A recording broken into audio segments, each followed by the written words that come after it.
Acing the GMAT or getting to that score of 760 is not simply about studying. It's actually a bit more work than that. The first thing that you need to do is to understand what the GMAT tests and the exact metrics that it uses to evaluate those aspects that it tests.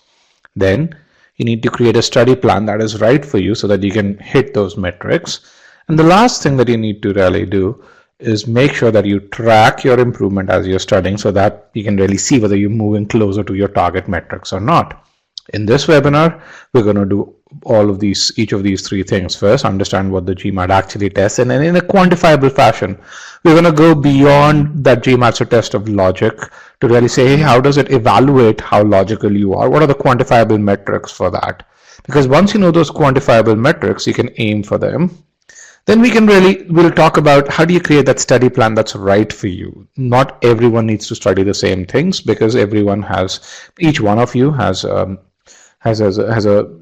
different strengths and weaknesses. So we're going to really look at how do you build that study plan based on what your starting strengths are, what your starting weaknesses are, and essentially how do you estimate the amount of time that you need based on that rule of thumb. And then even when you do all of this, you still need to make sure that you hit that improvement, and we'll see how can you track as you put in more hours whether you're moving towards that goal of 740, 750, 760 score or not. Now, by the way, why should you get to that 740, 750, 760 score? Because it is a lot of effort, because it allows you to get admission into the business school of your choice. It also allows you to get scholarships. Just a fun fact. Does anyone know when it comes to USB schools, what's the total amount of scholarships that they give out every year? Does anyone know that? What's the total scholarship amount that USB schools give out every year? Anyone wants to guess?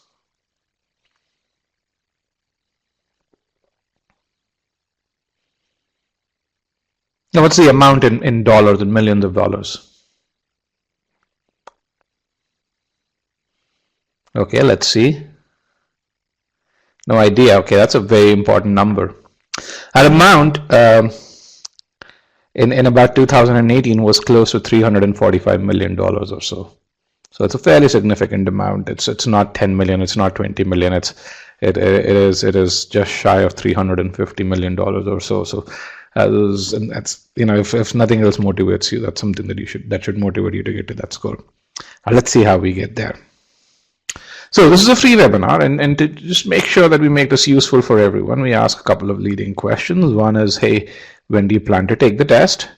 And based on the data that I really see over here, we have a number of you who are in that 46 to 75 day bracket, or those who haven't taken a data as of yet based on this, and that's about 72% or 73% of this class. So about close to 3/4 of this class. We do have a few people who have their exam right away, and also in a month to 45 days. Let's kind of understand what your target GMAT score is. I mean, what is it? What's the score that you're targeting for?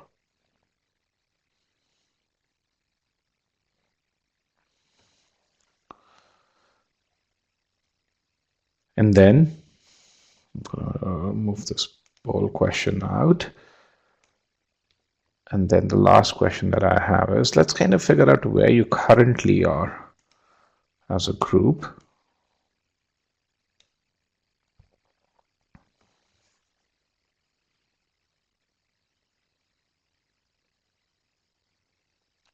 And you see score ranges over here. The beauty of this is, once you know where you currently are, it's much easier to plan and set realistic expectations of how much effort you need to put in. In my opinion, going from your current score to your target score is a matter of effort and diligent effort in being headstrong. So as long as you put in the effort and you're headstrong, even if you are in that 400 to 500 bracket, I've seen people jump to that 730 bracket or so. Excuse me. So based on this, the biggest group of people that I have are in the 730 to 750 bracket. I also have a significant number of folks in the 710, 720 bracket. Fewer than 10% of you are in the 600 to 700 bracket, and then about 21% in the 760 bracket or so. With regards to your current score, we have a few folks. We have one person in the 710, 720 bracket, We do have about appreciable number of you in the 660 to 700 bracket, and then we basically have people in every segment. The biggest group over here is those who don't know their scores. I'd really recommend that you get to know your scores, and then we also have an appreciable number of you are in that 400 to 500 bracket overall. Now, this is primarily a strategy session, but we will solve a couple of questions here. One would be on boldface, the other one would be on word problems. To make sure that you do well on these questions, we have these concepts as a part of a free trial. If you have not gone through the boldface concept, I would strongly recommend that you go through the boldface concept and application file. We have one concept, one application file, which is a part of your free trial.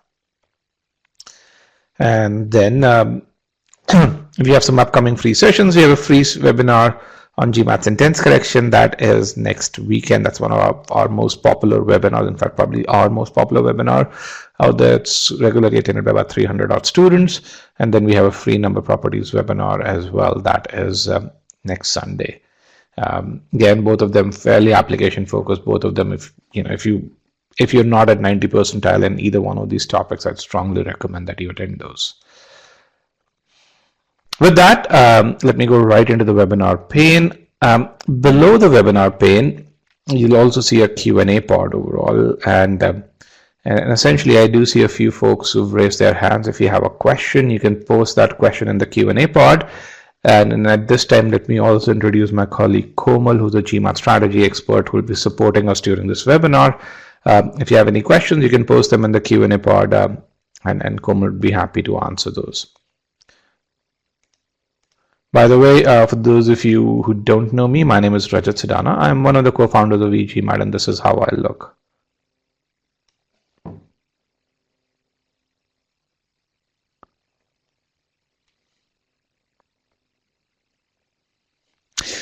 This webinar is going to be about 2.5 hours from this time. This is being recorded, so if you do need to leave sometime in the middle, we'll send the recording over to you later today.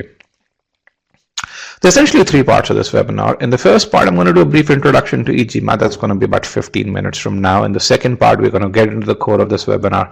It's going to be about 105 minutes or so. And then towards the end, we keep some time for what we call as an open-ended Q&A, in which we answer any question that you have about your GMAT preparation or MBA application, choosing schools, etc., etc. So if you have those questions, if you can reserve them towards the end of the webinar, I'd be happy to answer those questions. So give and take, but 2.5 hours or so in the webinar overall.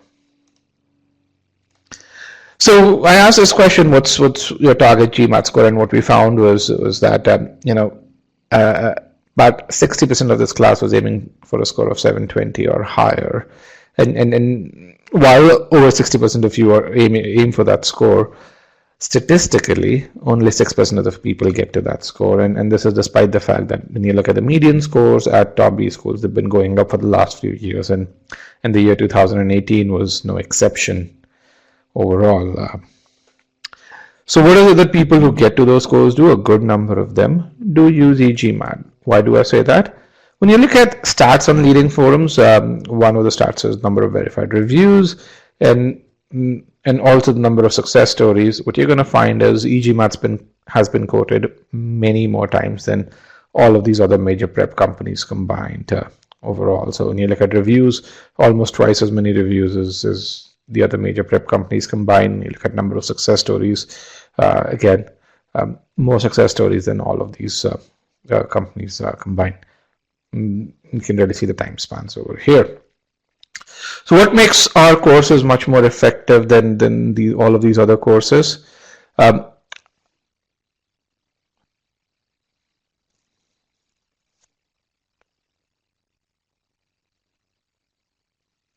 I think if there's one thing that would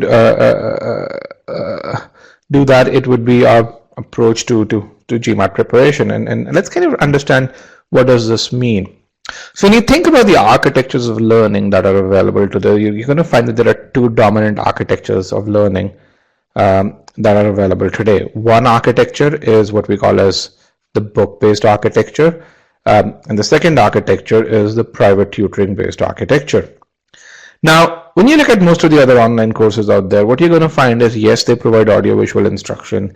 Yes, they give you support, but essentially the core architecture of their offering is still this book-based architecture. When you look at e-GMAT and evaluate the offerings against both of these architectures, what you're going to find is that we are much more closely aligned to this private tutoring-based architecture. Let's see why one architecture is better than the other in helping you get to that score of 720 or higher, and why do we say that e-GMAT is much more closely aligned with this. So if you want to get to that score of 720 or higher, and again I'm talking about 720 or higher because if you want to get to one of the top schools, one of the top 30 schools, this in my opinion is a safe score for most individuals. So if you want to get to that score of 720 or higher, there are a few things that you've got to do, as I mentioned earlier on. You first need to understand what the GMAT tests and then create a personalized path towards that goal. So that path needs to be personalized to your strengths and weaknesses. Then you need to learn the concepts that you need to learn. You also need to learn how to apply those concepts, because merely knowing the concepts doesn't get you that 720 score. And then you need to make sure that you attain that level of mastery that you're among those top 6 percentile or top 1 percentile, depending on your target score of students out there. Okay, so let's see how these two architectures challenge or rather help you with this prep strategy. Let's start with the book-based approach.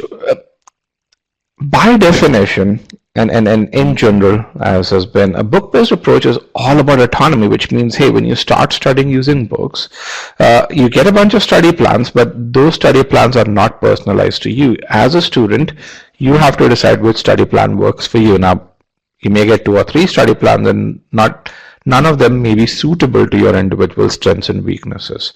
And so when you start studying using books, you're going to get those templatized study plans. You pick one of those and start studying using them.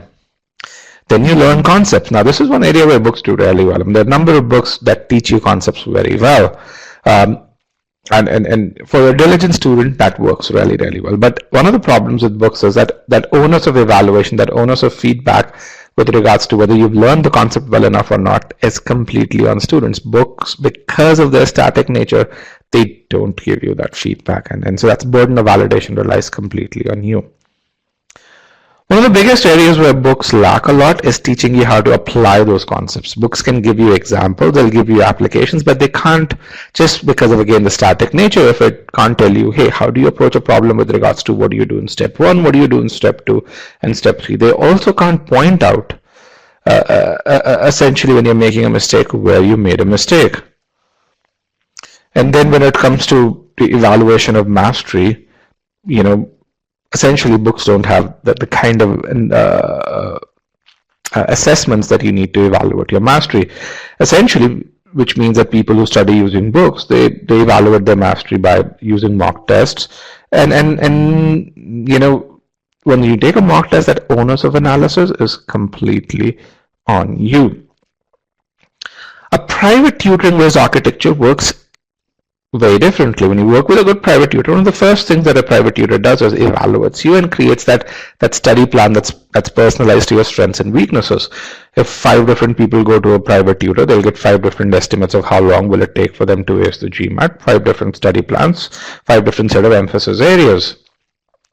Then a private tutor would teach you concepts, and while teaching you concepts, there'll be a constant evaluation where a private tutor would tell you how well you're learning concepts.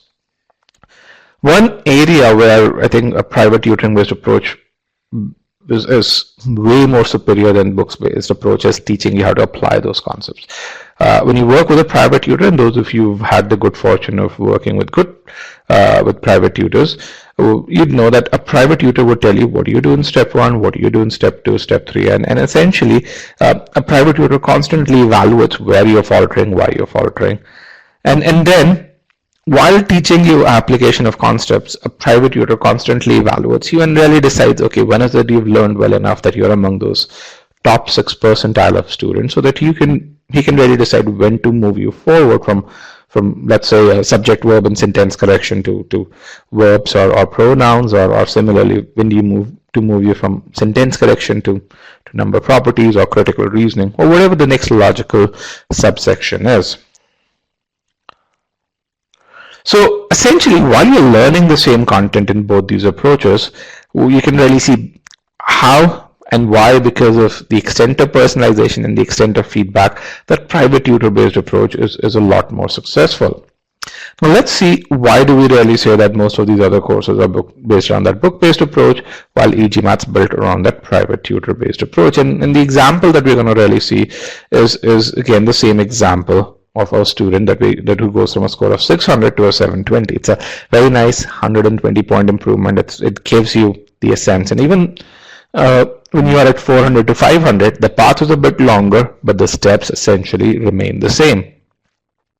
So the first step is essentially creating a study plan. And then remember, I said a private tutor creates a study plan that's personalized to your strengths and weaknesses.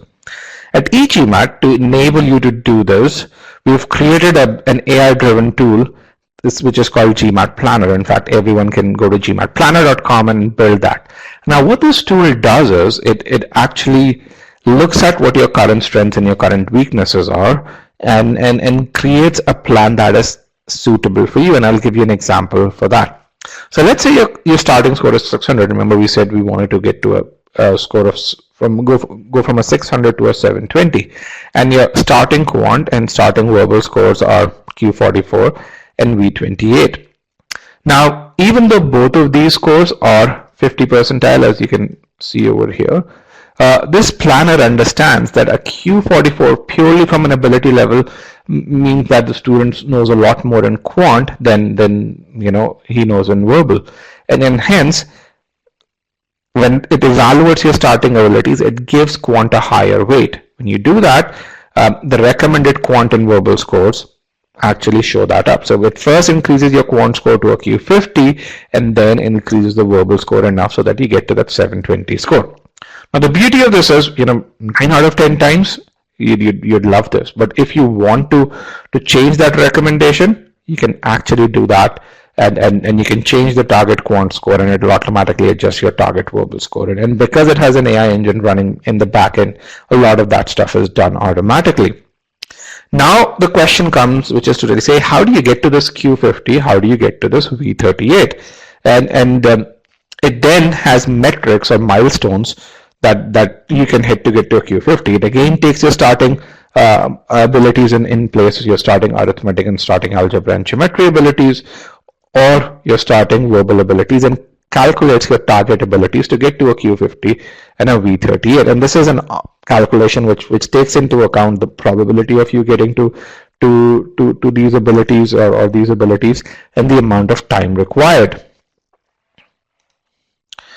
So when you do this, your study plan goes from a starting score of 600 with a Q44 and a V28, and with these starting abilities overall that you see, to really these two milestones which have these abilities built into place. So you know what milestones you need to hit.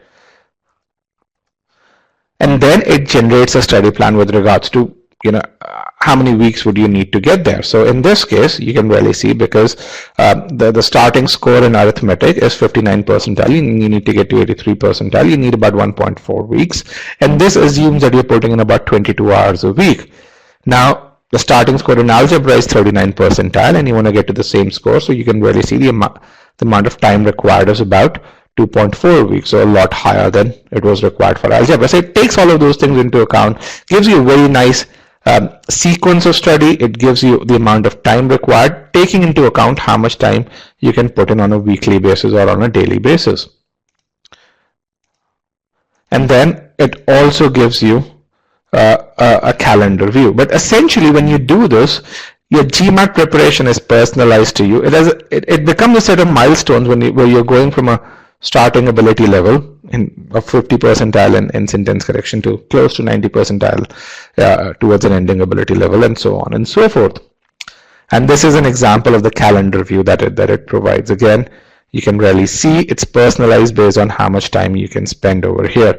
It tells you your start date. It tells you when can you realistically take the GMAT, And what should you study on each particular day? You can see the color coding over here. This starts over here, and so on and so forth.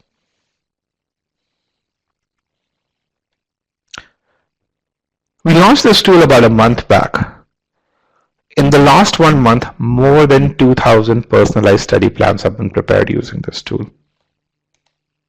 And again, why did we build this? The reason we spent about 1,000 hours building this tool is so that you can create your study plan in less than 7 minutes. So for those of you who even work with private tutors, what you'll realize is this actually is way more specific than what a private tutor can provide you as well.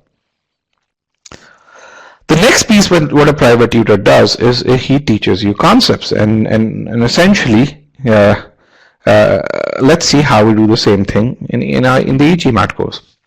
This is one of the 12 modules in our sentence correction course on the paid version, and this is the subject verb module. It's one of the smaller modules that we have. Now what you see over here is you have a bunch of video lessons that teach you the various concepts that are tested on subject verb. Within each video lesson, there is an embedded quiz, and that quiz evaluates you in a very quantifiable fashion. You get this feedback that's personalized to you overall. Now, when you compare this to other courses that exist there, and this is a very popular course by Magoosh, this is the same subject verb module.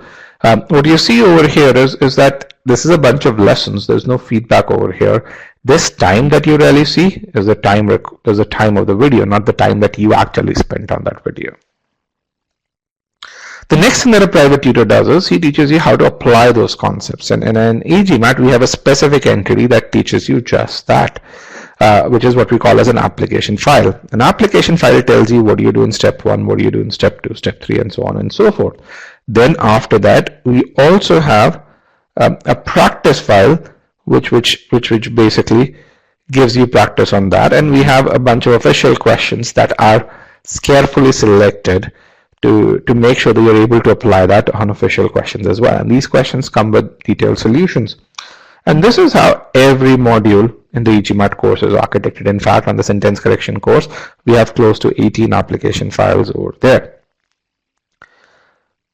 Compare that again to the Magoosh course. What you're going to find is, there is no application file. There is one quiz towards the end, and again, there's no feedback. The goal really is to give you just practice and not feedback.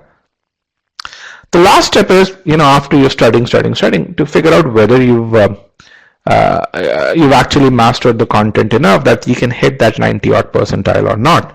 And the reason why this is important is because you're not studying a subsection such as sentence correction because you love that. You're studying so that you can hit that 90 percentile. And we built an assessment engine called Scholarium that allows you to evaluate how well you're doing in sentence correction. All you need to do is take a sentence correction ability quiz, and then based on that, it'll tell you what's your ability level. It'll also tell you where you need to work. And based on this data, it's very clear the student needs to work on the comparison part of things. And if he improves on comparison, he can get to that 90 percentile. So essentially, while you learn the same content in both these approaches, you can very easily see why the private tutor-based approach is a lot more successful in helping you get to that score. Who's built this content? Some of GMAT Club's oldest and most highly rated instructors have created this content. In fact, if you go on this URL, you can really read those reviews. And these instructors have been reviewed a lot more frequently. So while only 6% of the people get to that 720 or higher score, a good percentage of them do work with e-GMAT. With that, we are starting our quant and verbal batches next week. We start a batch every 2 weeks. This is the verbal batch that's starting on 30th of March. Let me actually share the batch calendar over here, you guys, so that you guys can download the same. So we have verbal, quant, and GMAT live prep. What you can really see is this is something which is designed for working professionals. You start with sentence correction, then go on to critical reasoning, and then end with reading comprehension and a proctored mock test over here, which we call as verbal workshop. Sessions do take place on Saturday or Sunday at 7 a.m. Pacific. This course comes with the world's highest score improvement guarantee, which is plus 4 points. And essentially what it means is, let's say you have a V30, we get as a starting score. If you don't improve to V34, we refund your money. If even when you have a V37, we guarantee your score improvement to V41. In fact, it's the world's only course that guarantees an improvement up to 93rd percentile on GMAT verbal. Similarly, this is the quant calendar. You can really see there's a lot of emphasis on the main topics, which is number properties and algebra, which is about 50% of or 55% of all of GMAT quant, and then every topic over here other than that with word problems, geometry, and advanced topics is covered, and it ends with a proctored mock test. This also comes with an amazing 3-point score improvement guarantee. What it really means is if you have a Q40, we'll guarantee a Q43, otherwise we refund your money. If you have a Q47, we guarantee a Q50. And essentially, this is a pure guarantee. What it really means is that, you know, there are other prep companies that offer guarantees, but they require you to take the GMAT twice. We don't. If you've taken the GMAT once, you don't improve, we refund your money. Kabira says,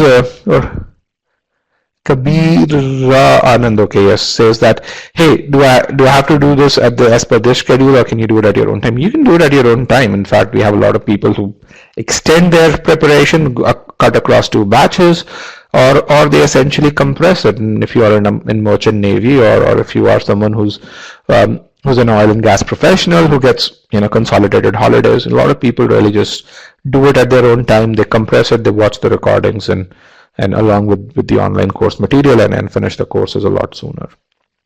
So with that, you know, if you, I'd also invite you to connect with me on my LinkedIn.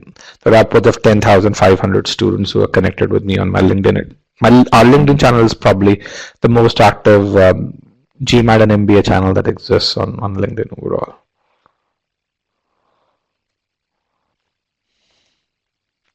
With that, we're done with the first part of the webinar. Let's get into the core of this webinar, which is how do you devise your GMAT strategy to get to that 760 score or so. So again, what's my goal today? I want to kind of make sure that you guys do a few things right. First is to create your GMAT strategy so that you know how much time do you need to spend on quant and how much time you need to spend on verbal overall. The second would be to really make sure that you understand what the GMAT tests and how do you get better at that. And that aspect is core skills. Why is it that you need to improve on your core skills to get to the score of 760 or higher? And then how do you improve on that? And then the third piece, which is there, is we'll talk about, once you have a plan, once you understand what you need to focus on, how can you learn in an effective fashion and track your improvement?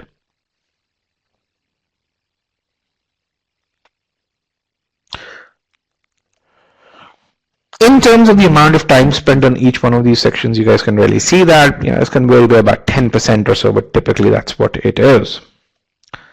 So another thing that I want to make sure is that we don't teach tricks on the GMAT just because in our experience they don't work.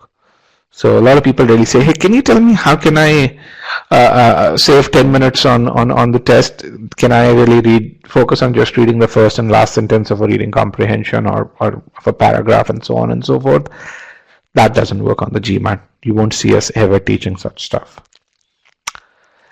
Okay, with that, let's talk about strategy. What does strategy mean? The word strategy, we've been talking about strategy to get to that 760 score. What does it really mean?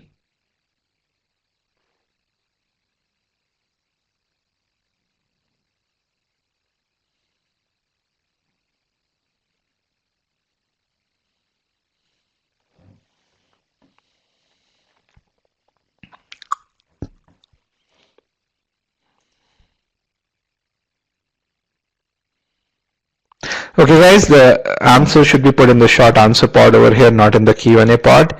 The Q&A pod is for your questions, not your responses.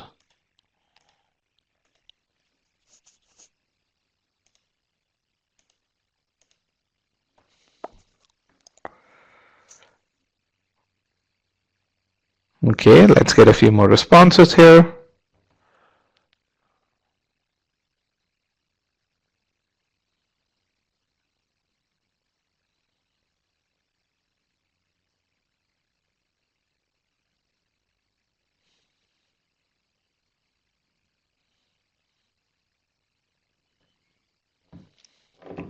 Okay, let's get a few more responses. What does the word strategy mean?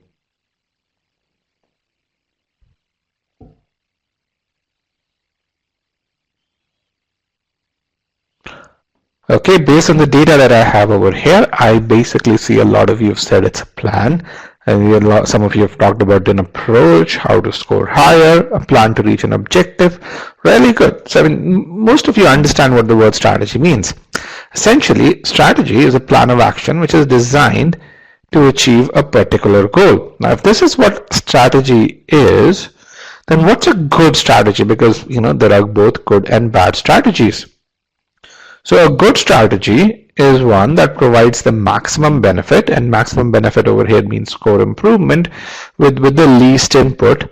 And how it does it is by making sure that you first get the maximum out of your strengths, and then you spend enough time to improve on your weakness enough. That's kind of just the definition of good strategy. I want to just make sure you understand a few key terms over here. Maximum benefit. Maximum benefit over here, a lot of people really think it's a target score. In my definition, it's a score improvement. So the difference between your current score and where you can get.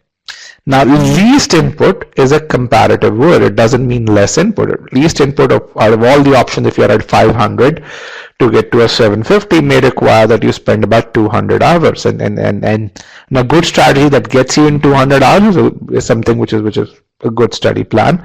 Why? Because every other strategy would probably require that you put in about 300 hours.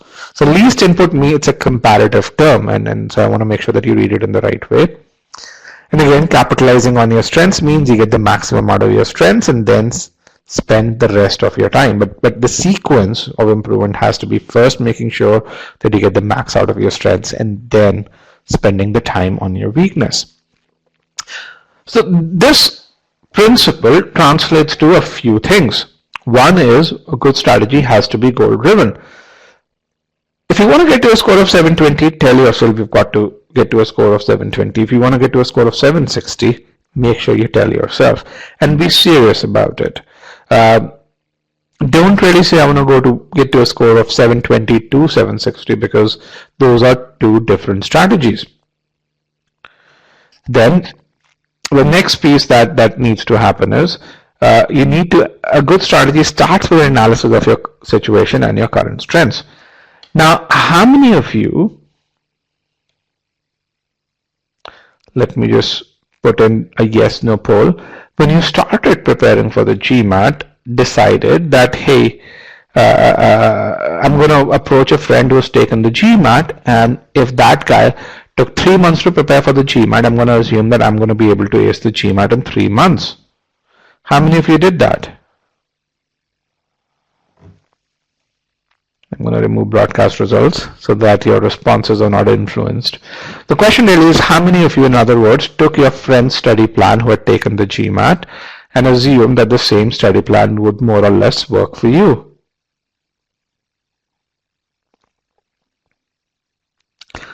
Guys, I have 120 students in this webinar. I would prefer if I can get at least 80 responses to this. So the question is, how many of you took your friend's study plan and decided that the same study plan would work for you?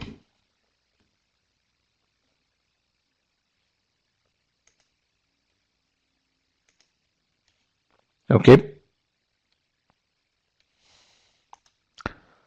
All right, based on the data that I have over here, it's about 35% of you. Now, here's something which is, so it's great that 65% of you did not do that, by the way, first of all. But the 35% of you who did that, there's a slight problem in what you're doing. When you think about creating a study plan, it has to be based on your current strengths as well as your situation. When you take your friend's study plan or any study plan that anyone gives you, there are always some assumptions in there. Your friend may have certain strengths which you may not have, and you may have alternate strengths that your friend may not have. What it may lead to is a mismatch between the emphasis that you're going to put on certain sections and the emphasis required. So that's something which is not great. The second thing would be with regards to an assumption with regards to how many hours you can put in. Your friend may live really close to the office or may not have as demanding a boyfriend or a girlfriend or a spouse as you do, and hence may be able to put in a lot more time. Again, if you take a study plan which has those assumptions baked in place, you may take a plan which may be unrealistic for you. It could also happen, that you may be able to spend a lot more time, and hence you may stretch out your preparation unnecessarily. A good plan also has good assumptions built in place. There are certain people who learn new things very quickly, others don't. And each one of you has upwards of 20 years of learning history, and you know which category you fall in. Do you learn new things very easily? Do you take longer to learn new things? Make use of that knowledge. It doesn't matter whether you ace the GMAT in a month or 4 months. What matters is that you actually ace the GMAT. In the end, no one's going to ask you how long did it take for you to ace the GMAT. So with all of these things in mind, one thing that I would recommend really is that you spend 2 to 3 hours planning your GMAT preparation, because those 2 to 3 hours would probably be the most critical 2 to 3 hours that you spend overall. That's something that I want to just, at a very high level, take this away. Just spend that time. It's really important.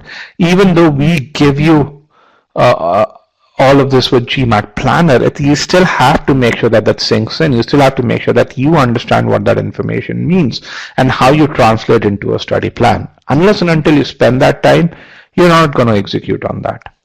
Okay. Now, just an audio check again, because we've been in this webinar for about 30 minutes or so. Is the audio still loud and clear?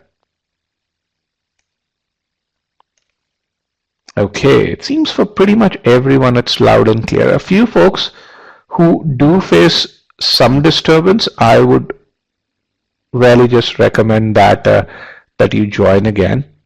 But if the audio is loud and clear for about 75% of the people, I would just then recommend that essentially, those of you who face some disturbance, just join again. Now, what's the nature of the disturbance that you guys face? Let me just put in a short answer poll.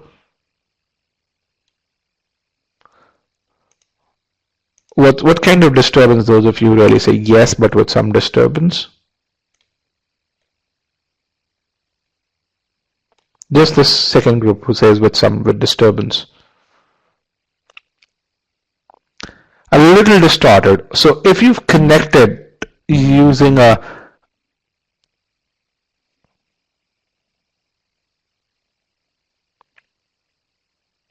if the voice is breaking at all, then it's most likely because you are on an unreliable connection. Remember this, if you're using a cellular modem to connect, then a cellular modem, the internet on that goes on and off. It may be a super fast modem, but it's not designed for a consistent connection.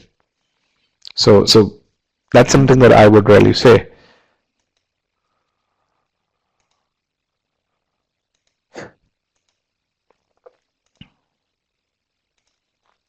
Okay, with that, let's talk about clarity on a couple of key terms. So the first key term that I want to make sure that you understand is percentile. A lot of you know what percentile is, but I want to make sure you understand in the context of GMAT. So what is percentile? Percentile is nothing but a relative rank, and the word relative and rank, even though it's reinforcing the same thing, it's redundant. I want to just make sure that you get it.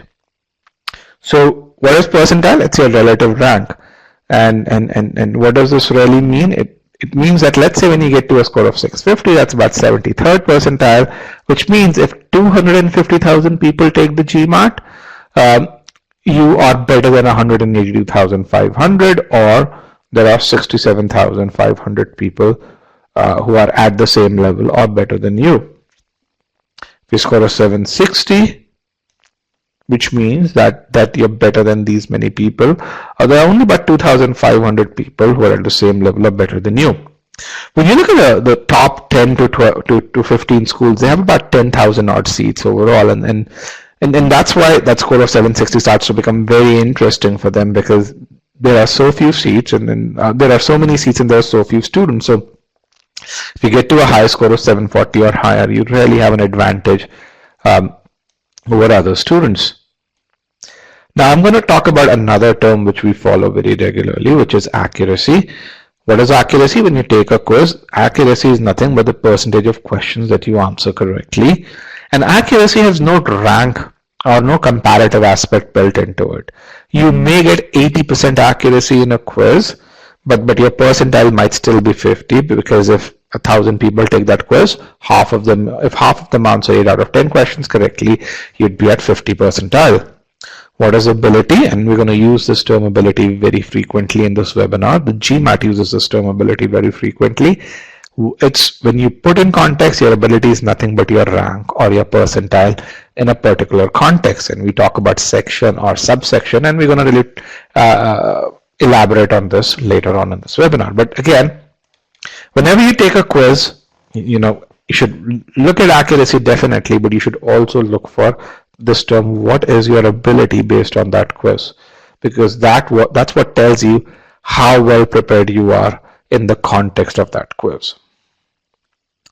Now, having said that, the first thing that you need to really do is to define what your quant and verbal split is. What is the target quant score, and what is the target verbal score that you're going to aim for? Okay, so because we have about 120 odd students in this webinar, what I'm going to really do is I'm going to talk about breakout scores to get to a score of 700 for various groups of people. The first group that we're going to talk about is someone who's a quant whiz, someone who really has that ego about quant. If you are in that bucket, you call yourself a quant whiz over here. The other group that I'm going to talk about is someone who's very strong in quant but doesn't have that ego about quant. And the last group that I'm going to talk about is someone who's not strong in quant. Okay, and essentially just going by the makeup of this group, I want to kind of understand what your strength is. So overall here, is your strength quant, or is your strength verbal?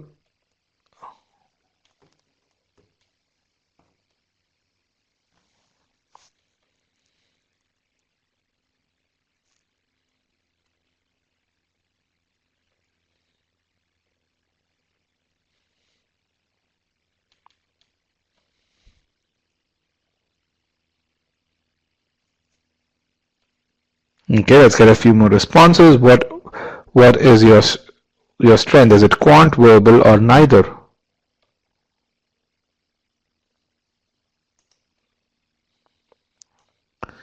Okay, and while we're doing this, another question: which of these countries has the highest average quant score?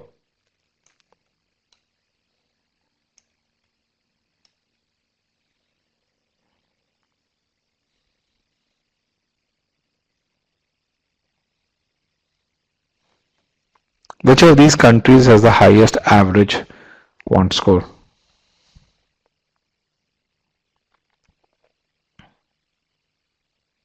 Three, 2, and 1. Just trivia. Alright, let me end the poll, and I'm going to end this other poll as well. So with regards to what's your strength, 63% of you or 62% of you consider quant to be your strength.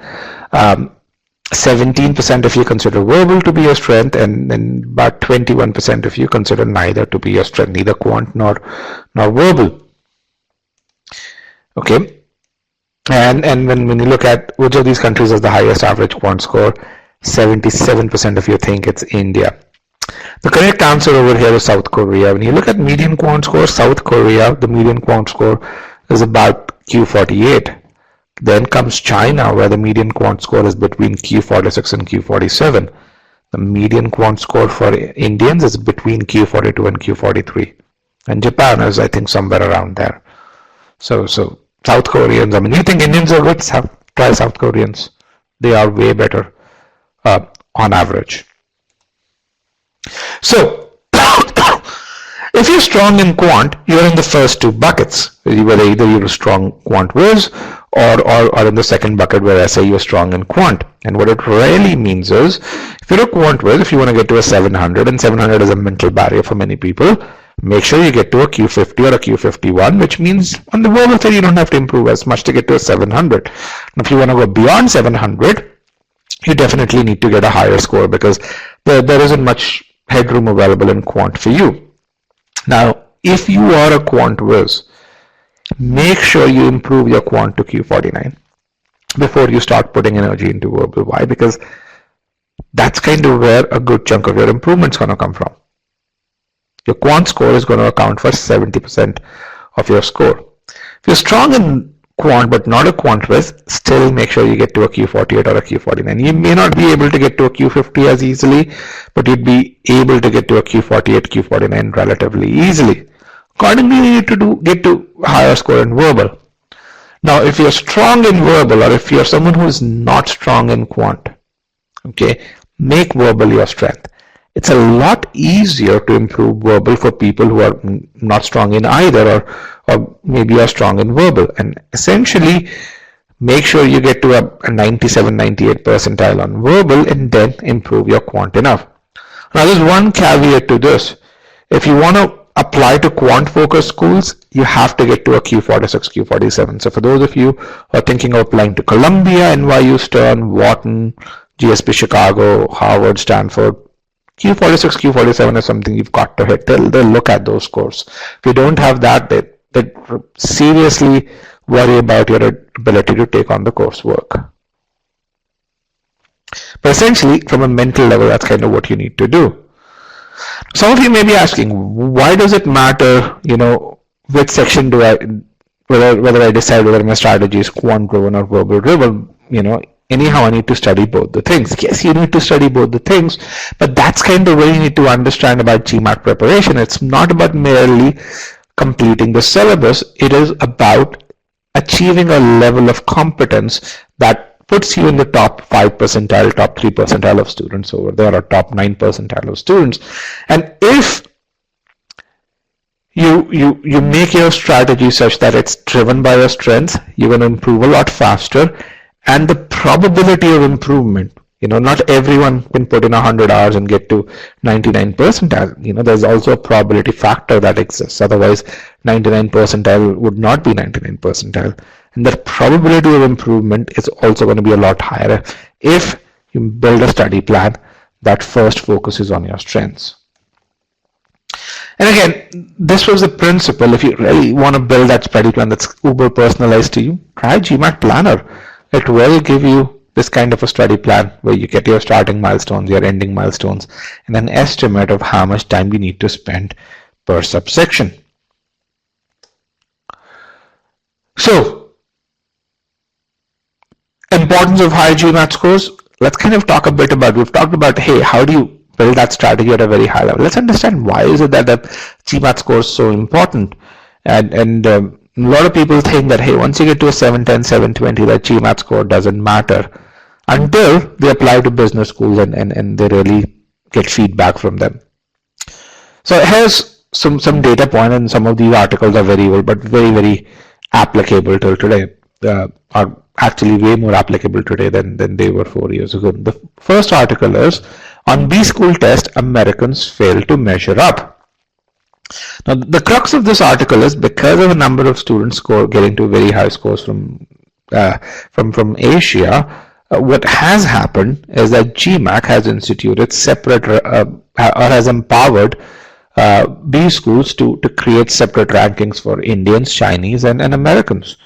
And you can read those articles at the URLs below. And it has some very interesting implications for Asians. I'm going to talk about that.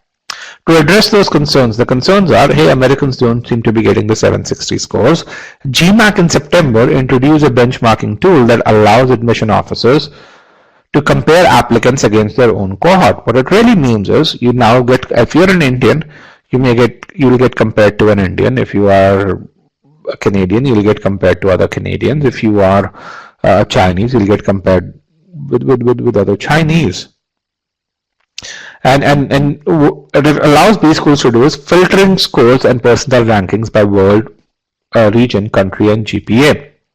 Sarah Nair, who's the Assistant Dean of MBA Admission, and this is all verbatim from the article, at Darden School of Business, said that she was among those who contacted GMAT for help.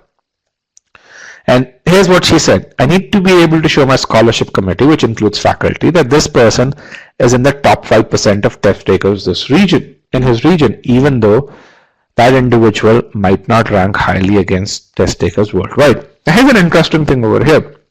When you get to a score of 740, you may be, 96, 97 percentile overall, but if you are an Indian or a Chinese, then you may only be 92 percentile. Why? Because compared to other Indians, that's what your percentile is. Similarly, if you are an African American who's studying who's already in the US and who has a work permit in the US, a score of 690, even though it's 86, 87 percentile, may be equivalent to a 95 percentile, because compared to Africans, that's kind of where you are. But here's kind of what's really, really important over here.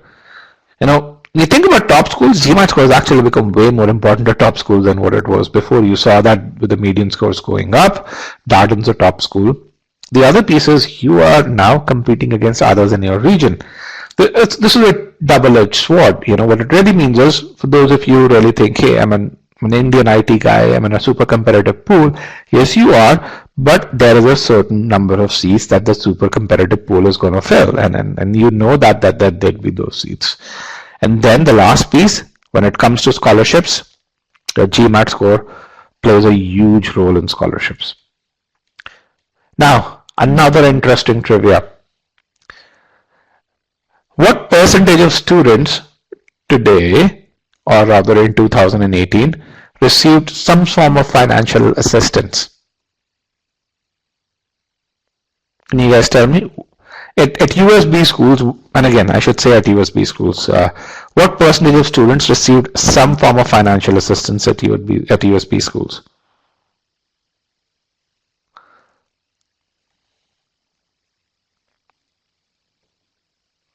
Okay, let's get a few.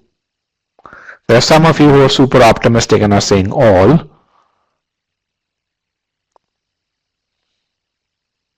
That's a triumph of optimism over reality. Okay, I have one answer or two answers that are very close. All right. So, in the year 2014, 41% of all students who applied to USB schools received some form of financial assistance. That number increased to 61% in the year 2018. 61%. And this is data as per the GMAT. So the thing which I want to make sure is, when you think about your GMAT score and you think about other aspects of your candidacy, they have a huge impact on, and not just your chances of admission, but also on your ability to get scholarships. In fact, you're going to really see a video that so I was in India last week. I live in Phoenix, Arizona. I was in India. We have an office in Delhi and Bangalore, and we had the GMAT, which is the organization that conducts the GMAT. They were in our office last Monday, and we recorded about 6 videos about H-1B visa and GMAT scholarships and all of that. So you're going to see some of those videos pop up over the next week or so. Here's some more data points. This is something which is data which was collected by GMAT Club. Here's a URL for this, and this was data based on 300 applicants. A score of 750 or higher increases your chances of admits tremendously. Now, there's no causality, but statistically, when you look at this, you'll say, hey, applicants who get a score of less than 700, what are the chances of getting an admission to these schools, versus for that group that has a score of 760, what are their chances? You can really see that there is a very strong causation that you can really see over here. Even if not causation, there's a huge correlation that you can really see. Now, we are members of AIGAC. AIGAC is an association of International Graduates Admission Council. What we really do every year is we essentially meet with all the top business schools every year. And so every year in the month of May or June, we get together for a week at top B schools. So last year we were at Kellogg and GSP Chicago. Kellogg was the main host. We also visited Ross as a group, and then we talk about trends in admissions and trends in post admissions employment, new programs that schools have, and so on and so forth. So with regards, so we get a lot of updates from schools. Schools are pretty much the folks who present, And here are some updates from the conference. So when you think about multiple attempts, if you have them on your score sheet, if you've not cancelled your attempts, schools don't care. In fact, most schools are okay with up to 3 attempts, and many schools are okay with even more. In fact, what schools rarely see is if you have a low score, you improve to a high score, they see that as a positive character trait. A couple of admission officers that I spoke with really said that it really shows that the student is motivated towards studying at a top business school. I was, how many of you have registered for your for your GMAT already? Let's just get a yes/no poll over here. How many of you have registered for the test? For those of you who registered for the test, there's an option over there where they ask you, do you want to be contacted by recruiters from business school? So I was just talking to one of our successful students who improved from a 540 to a 690 over the course of 3 months or so. And then she was telling me, she said she spoke with recruiters when she had a 540, and there were a lot of recruiters who really liked her, and said, we like your candidacy, we like what you've done. She's a Canadian, essentially, but we want to see a slightly higher score. When she was at 540, and she said, when I told them that I'm at 690, they couldn't believe it, and many of them really said, you now have become a very attractive candidate. And in fact, they will stop short of saying that we'd be happy to offer you scholarships. So a lot of people who are waitlisted, if you are waitlisted overall, and then it's still, your school still has a round 3, many schools have a round 3. Schools said if you are waitlisted, even when you have a 730, improve your GMAT score. The head of admissions at Columbia said, what more can you do in the short span of time? And you can't improve your profile a whole lot. The only thing that you can do if you've been waitlisted in R1 is to really get back to us with an improved GMAT score, because that will really tell us that you're motivated towards our school. Talked about the fact that you should aim for a Q46 or higher if you're aiming for quant-focused schools. Some schools, and I think those schools now admitted openly, so I can put in the name. For example, schools such as Ross would not look at your application if you don't have a certain minimum score, if you are from a competitive pool. So if you're an Indian IT graduate applying to Ross, you talk to them, they'll openly tell you, hey, if you don't have a 740 or higher, don't bother applying. We need that if you're from that competitive pool. And I spoke with them and I said, why is that the case? And they said, because we just get so many great candidates from that pool. Again, only if you are in that competitive pool, not otherwise. And then schools have confirmed that the GMAT score has a huge bearing on scholarships. Here's an example of the kind of schools that are there and the kind of attendees otherwise in the test prep and in admissions world. And again, it's not just test prep companies, but you also have the GMAC as one of the sponsors. ETS that conducts the GRE is also one of the sponsors for this conference. Now, how many of you, let's talk about one other thing before we get to the other interesting things over here. How many of you over here, I see many international students, are concerned about the H-1B visa, are severely concerned about H-1B visa?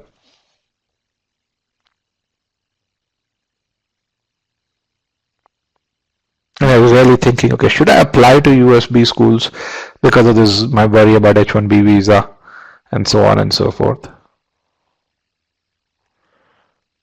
All right.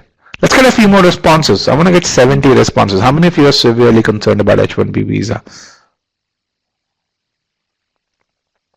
3, 2, and 1. About 65% of you are severely concerned about H-1B visa. What makes you this concerned? What is H-1B visa? Okay, H-1B visa is a visa if you want to work in the States. Post your MBA, it's a visa that you need. It's a work visa. What makes you so concerned for those of you who are concerned?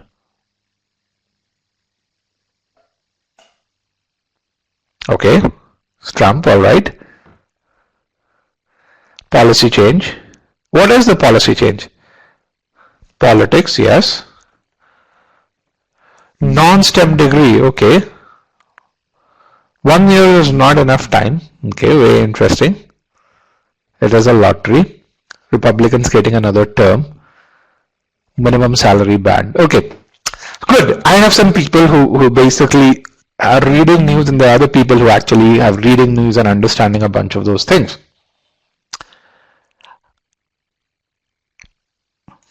So, I've written an article which Komal, if you'd be nice enough to share, and the article says, changes to H-1B visa, a boon for MBA students. So if you're an international student who's coming to the US, you actually come to a lottery which really says that, hey, there are 85,000 slots available for H-1B visa holders, and essentially if you get into the lottery, if you're chosen, then essentially you get the visa. That's kind of what it used to be. Now in the year 2016, the H-1B visa was severely oversubscribed. For 85,000 slots, there were about 370,000 applications. So you had a 1 in 4 chance of getting a visa, and considering the fact that most MBA students can apply twice, so you had a 1 in 2 chance overall. Here's what happened when Trump came in, and again, I don't like Trump, but this is one thing that he's doing right. He basically said, we don't want people who come on H-1B and are paid $60,000, which is about 70% of all people who get H-1B visa, or paid about $62,000 or so. If it really is a shortage of skill, these people need to be paid higher. Now, how many of you have heard about, hey, the rejection rates for H-1B visa? For those of you who read The Economist or The Economic Times or one of these other newspapers, how many of you read about the rejection rates around there? No one? Okay. Short answer poll. Has anyone read about the high rejection rates? 50%. Yes, someone really said 50. Yes. So essentially what has happened in the year 2018, and it's also happening in the year 2019, is that the rejection rate for H-1B visas for companies such as Infosys, IBM, Satyam, a bunch of them outsourcing companies, they have gone up tremendously. What people don't really realize is that the rejection, so they're as high as 70%. The average is about 40% or so. That's the rejection rate. Now, here's the interesting thing. For companies such as Amazon, Microsoft, Google, Apple, consulting firms such as Bain and McKinsey, the rejection rates are under 2%. Under 2%, or in other words, the acceptance rates are 98% or higher. So this is a huge boom or boon for MBA students. Why? Because right now, when you get a job, so all these companies are hiring at record rates. Amazon hired 2,000 graduates last year, 2,000 MBA graduates last year, and their acceptance rates are incredibly high. With high scholarships and really high hiring by tech and consulting and extremely high acceptance rates for these companies, there's no better time to do an MBA in the US. You pay less, you have a much higher chance of getting the H-1B visa. Yes, it's bad for outsourcing companies, it's really bad for them, but as an MBA student, it's really good for you. Now we talked about MBA and scholarships. So we talked about some statistical data. Here is some anecdotal data of people doing well on their MBA and getting scholarships, admissions, and other things. So the first guy is Victor Makula. This guy received a full fellowship from Ross and Keenan Flagler. I've seen very few people receive a full fellowship from Ross. I've seen people get it from Keenan Flagler, but not from Ross. And an admit from Wharton. Okay. He did the GMAT 4 times. I mean, this guy is from Tanzania. He improved his verbal score to V44, which is 98th percentile. I mean, imagine someone from Tanzania doing that.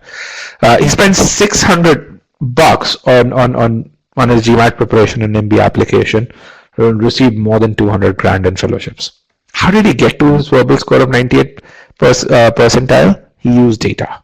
I mean, if there's one thing that will help you get to that 760 score, it's going to be data.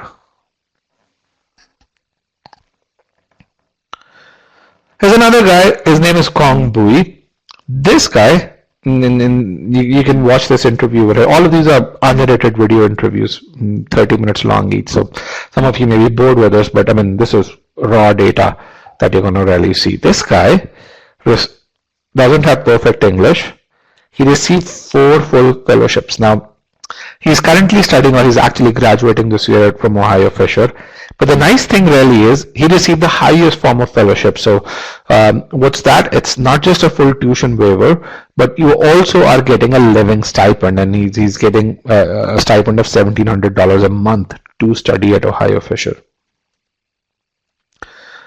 When you watch this interview, what you're going to really realize is the guy doesn't speak perfect English. He doesn't have any extracurriculars, but the reason he was able to get 4 scholarships is he got a high GMAT score. He aced the interview. He had good answers to all the questions overall. Here's another case of a student, someone who never thought that she would get to a score of 740. Pravi is a businesswoman. She's a very busy businesswoman. Her target score was 680. She took the GMAT 5 times, and the 5th time she used e-GMAT, and essentially she scored 740. Because of that score, she received multiple scholarships, and she including that 80 grand scholarship from Georgetown. Her dream school was Kellogg and Wharton, but with a score of 640 prior to this, her Kellogg was like a distant dream. She's currently studying at Kellogg. And this one last case is of a unique student who got admitted to every school she applied to. So she got admitted from Harvard, Stanford, Kellogg, Wharton, and INSEAD. And again, she used a bunch of resources to get there. She used data to get there. But one thing I want to emphasize on is the importance of study plan. And when you get the PDF, you click on this, you're going to really see that she had a milestone-driven study plan. And essentially, here's what she said. He said, I firmly believe that you should have your own customized strategy as per your needs. While you can learn from other strategy, you should make your own. Also, over the course of your preparation, be flexible enough to adapt the strategy. Yes, the link won't work, and if you click over here, it will work when you get the PDF. She's also she worked for her admissions with one of our partners, Maya Review, and in addition to one-on-one session with me, she also had a one-on-one session about her application journey with Poonam at Maya Review, and Poonam allowed us to really share this with you. So you can also look at this URL and see how she approached her application, how she approached her interview, how she got into Harvard, Stanford, Kellogg, Wharton, and INSEAD. So what are the benefits of a high GMAT score? And what's the financial impact? If you are aiming for a top business school and you get there, if you're aiming for a Wharton, a Kellogg, a GSP Chicago, a Tuck, a Harvard, and you get there, just the enthusiasm, the energy level that you'll have, and the overall financial impact over a 10-year period is easily $500,000. For those of you who need scholarship, and I'm sure most of you do, it's 120 grand right away if you get a full fellowship. If you want to secure a job in marketing or consulting, it should say consulting and marketing or corporate strategy, most likely the guy interviewing you or the woman interviewing you will have a high GMAT score. And if you have a similar GMAT score, even before you enter that interview room, that person will have a level of respect for you, and that respect is priceless. Why? Because what it really means is that person would take special care to interview you, will give you a couple of chances even when your answers are not perfect with regards to the questions. And for those of you who need a backup career in test prep, a high GMAT score is GMAT experts get paid really well. So it's also a really good backup overall.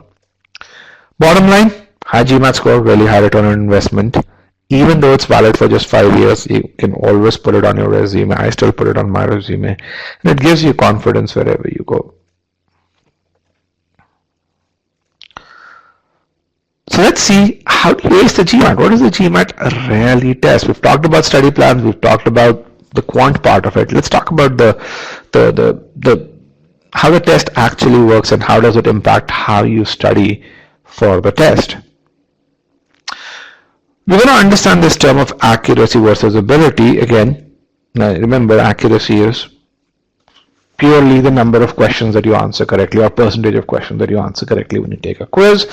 An ability is your rank in that quiz. So when 1,000 people take the same quiz and get a certain score, where would you stand among those 1,000 people? To do that, what we're going to do is we're going to simulate a mock test, an adaptive mock test. And what you see over here on the x-axis is question numbers. We're going to focus on just the first 5 questions. And then on the y-axis, you're going to see the difficulty level. Now, this is a general simulation of how an adaptive test works. The GMAT follows the same principle. It works slightly differently. But if you understand this, it will help you understand how to study for the GMAT, and it will help you understand why studying for the GMAT is different from studying for a few other tests that you may be familiar with. So we're going to simulate 2 different students over here. Student 1, or case 1, is going to be the blue line, and case 2 is going to be this orange reddish line at the bottom. Again, remember, this is the difficulty level axis at a question mark. So, the higher we go, the more difficult a question becomes. The x-axis is your question number. So let's take student 1. The student 1 gets the first question. Remember, the first question is always around the median difficulty level. The first question, student 1 gets it right. Then, because he got that right, he got the second question, which is of a higher difficulty level. You can already see we are going higher on y-axis as we go from 1 to 2. He gets the second question right as well. Gets a third question, which is of even higher difficulty level. Gets that wrong. Consequently, he gets the fourth question, which is of a difficulty level between question number 2 and 3. How do you figure that out? I'm going to try doing this. If you draw horizontal lines for question number 2 and question number 3 over here, you can really see question number 4. Essentially, this guy is between these 2 lines. So it's a difficulty level between 2 and 3, because the test is trying to figure out what's the right difficulty level for you. He gets that right, then gets the fifth question, which is of a higher difficulty level, gets that wrong. That's student 1, or case 1. Case 2, or student 2, again starts with the same median difficulty level question, gets that wrong right away. Hence, gets the second question, which is of a much lower difficulty level, gets that right. Gets the third question, which is of a higher difficulty level, gets that wrong. Gets the fourth question, which is easier, gets that right, and gets the fifth question right as well. Now, if you think, who would you think would score higher if I stopped the test over there? Who do you think would score higher if I stopped the test over here? So, or rather, who is doing better at the end of question number 5? Is it student 1 or student 2? And Binoy says, is this officially given by GMAT, or is it a general adaptive test algorithm? No, Binoy, this is the general adaptive test algorithm. It is built on the principles that the GMAT really provides. The actual GMAT works slightly differently, but follows the exact same principle.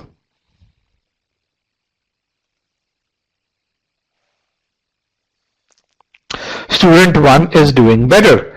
Now, that's good. 92% of you think student 1 is doing better. Now, why do you think student 1 is doing better? Because both of them have answered 3 out of 5 questions correctly.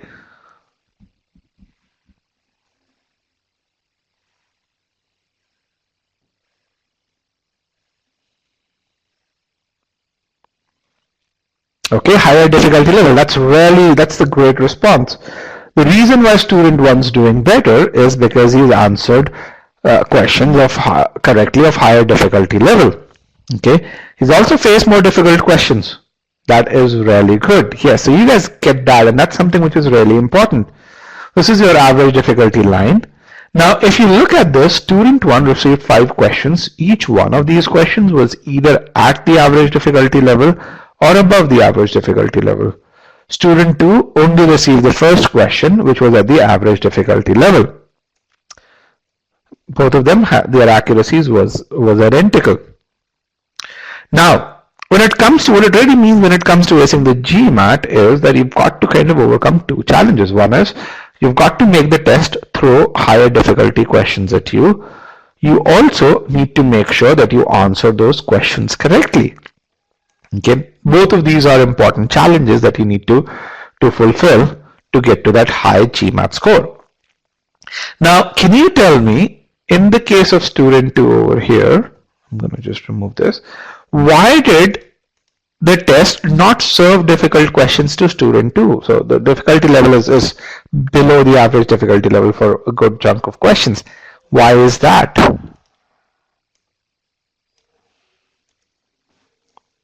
Why did the question picker on this adaptive test not serve difficult questions to student 2?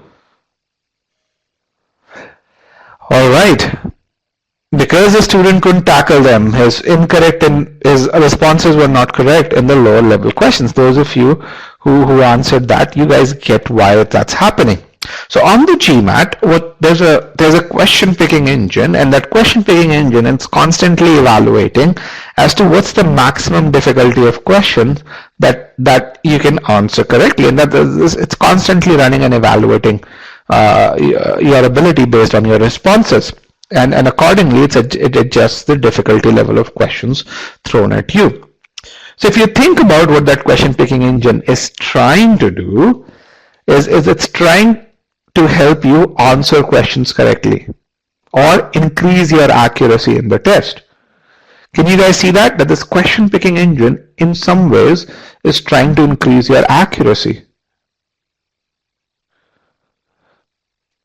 Can you see that?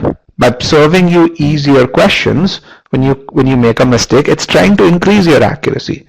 And because this question picking engine tries to increase your accuracy, evaluating accuracy when you take a mock test actually becomes a very futile exercise. Why? Because by design, the GMAT is actually, the question picking engine will increase your accuracy. So when you compare two attempts or you compare two students and you really say, hey, that guy got 70% accuracy and I got 70% accuracy, so we should get a similar score, that's actually a very wrong thing to do on the GMAT. Now this is essentially a mock simulation that we did on the principle. Now I'm going to show you some real data, and this data is from an older format GMAT prep, when the verbal section on the GMAT was 41 questions. The principle, the algorithm that the GMAT uses is still the same. So what you see is two students, their attempts on 41 questions. Both of them are real students. Both of them are e-GMAT students. And what you really realize is, once you go beyond, when you evaluate their attempts in between question numbers 11 and question numbers 41, you're going to find they made an identical number of mistakes. The frequency with which they make mistakes is very similar. There's actually not much to choose between these two students when you look at 11 to 41. The only difference between these two students is essentially how they did in question numbers 1 and 2. Student 2 actually made mistakes in the first two questions. Student 1 did the first 10 questions flawlessly.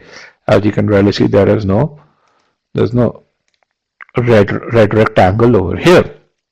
Now, if you just evaluate their accuracy, there's a difference of two questions. You would assume that they'd get similar scores, but that's not the case.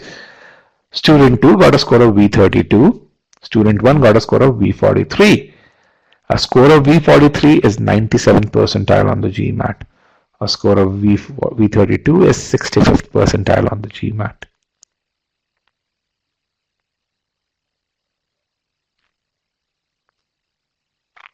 Now some of you may be thinking, oh my god, it's a difference, it's two mistakes, and they caused a difference of 80,000 students between these two guys. 7,500 and 87,500 is 80,000 students. The test is very severe. It's really harsh when it comes to evaluating students. How many of you are thinking that this exam is a really, really harsh exam?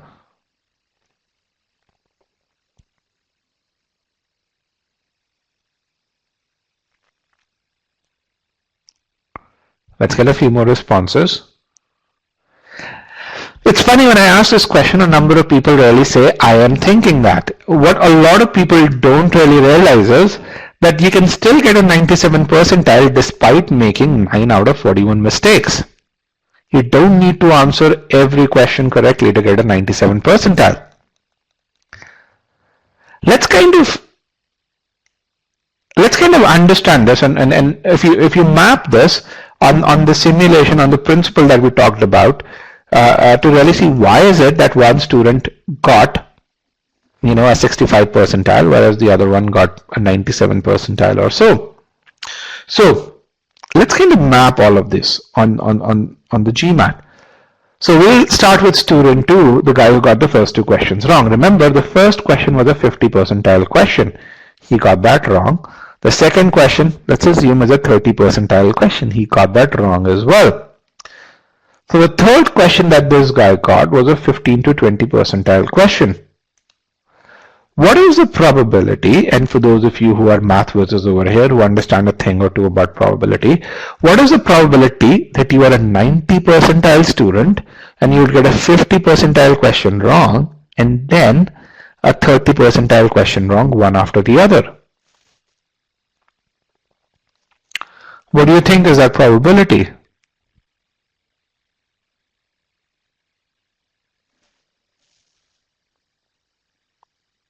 For those of you who are really saying it's about 5%, it's actually closer to, the joint probability of that happening is actually closer to 1 in 10,000. And for those of you who basically understand bell curve slightly more closely, essentially if you're a 90 percentile guy, your probability of getting a 50 percentile question wrong, that's about 5%. Your probability of getting a 30 percentile question wrong is about 1%. The probability of both of those happening, one after the other, is actually much lower. And again, even though you may constitute them to be independent events, question 1 and question 2, they truly are not. So it's really low. So at question number 3, the test is very correct to judge that student 2 is not a very smart guy. So the third question that he gets is a 50 percentile question or 15 percentile question. He gets that right. The fourth question is a 25 percentile. He gets that right. 35, 40, 50 percentile question. So the guy starts to get 700 level questions by the time he reaches question number 10. Student 1, on the other hand, gets the first 4 questions right, was already hitting 700 plus difficult questions essentially, and then he continues to get them right.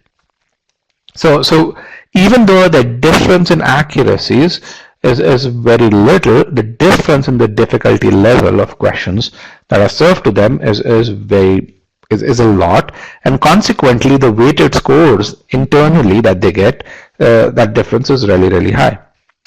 So again, you looked at just these accuracies. I'm going to really tell you what the GMAT looks at.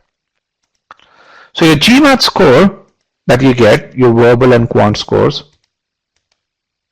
are composed of abilities, and there's no better way to look at the relationship between ability and the GMAT score than this example. This is an actual GMAT attempt, and the reason why I have this over here is because here's a guy who improved from a V17 to a V40. Remember, I said it doesn't matter whether you're at 450 or so. If you put in the effort, you can get to that 750 score or 730 score or so. This guy went from a V17 to a V40. And the nice thing is he actually shares his enhanced score report on the URL over here. What I want you to understand is this score of V40 is composed of these 3 abilities. So the reason why he got a V40 is because he got a 94th percentile ability in sentence correction, a 79th percentile in critical reasoning, and a 73rd percentile in reading comprehension. Now, when you think about how he did he not make any mistakes? He made a number of mistakes. Here is his attempt on the verbal section, and for those of you who have never looked at the ESR, what this is the light blue part over here is the percentage of correct questions, and this dark grayish. I'm colorblind, so forgive my colors. You look at the arrows, are the incorrect question. And what you really see is he actually made a number of mistakes towards the end. He made a lot of mistakes over here. You can see, and then he, in the last block of questions that he received, he got half of them wrong. But the reason why he was able to get to a 91 percentile, V40 is a 91 percentile on GMAT verbal, is because he proved to the test that he has extremely high ability. Okay, so in the first two blocks he answered, his accuracy was really high. In the second block, when he got really difficult questions, he was still able to answer a very high number of them correctly. 71% at difficult questions is really, really good. Then as the test became uber difficult, you can really see his accuracy went down, and that's okay if you make mistakes on difficult questions, as long as you make them on difficult questions. Again, you can go to this URL, you can download his ESR as well. This is what we call as the build, maintain strategy that we recommend that you do. This is an excellent question that comes over here. So, two things that you're taking away, which you should not take away from this, and let me just look at who's asked this question. Manu Gupta is that first of all, it doesn't mean that the first 10 questions have higher weightage to them. What it really means is that, remember that question picking engine that I talked about? A lot of the training in the question picking engine happens in the first 10. So that's something which is there. The other piece is the first 10 are around that medium difficulty level. So they are between 35 to 65 percentile difficulty level questions. Now, here is something that I will tell you. A lot of people think that they can improve how you do on these questions by spending more time on these questions. That is basically an assumption that doesn't pan out on the real test. We've done experiments with students, and the beauty of having worked with close to 36,000 students is that you can run these experiments at scale. What we've found is, if you have the ability to solve questions, you'd be able to do them in what we call as your sweet time or your tuck time, essentially. And if you don't have the ability to solve a certain difficulty level question, even when I give you more time than that, you'd not be able to solve them. Well, essentially what it means is, for the first 9, first 10, the first block is about 9 to 10 questions, you should spend no more than 20 minutes or so on them. Spending more time than 20 minutes on an average will not help you. You'll only end up wasting unnecessary time.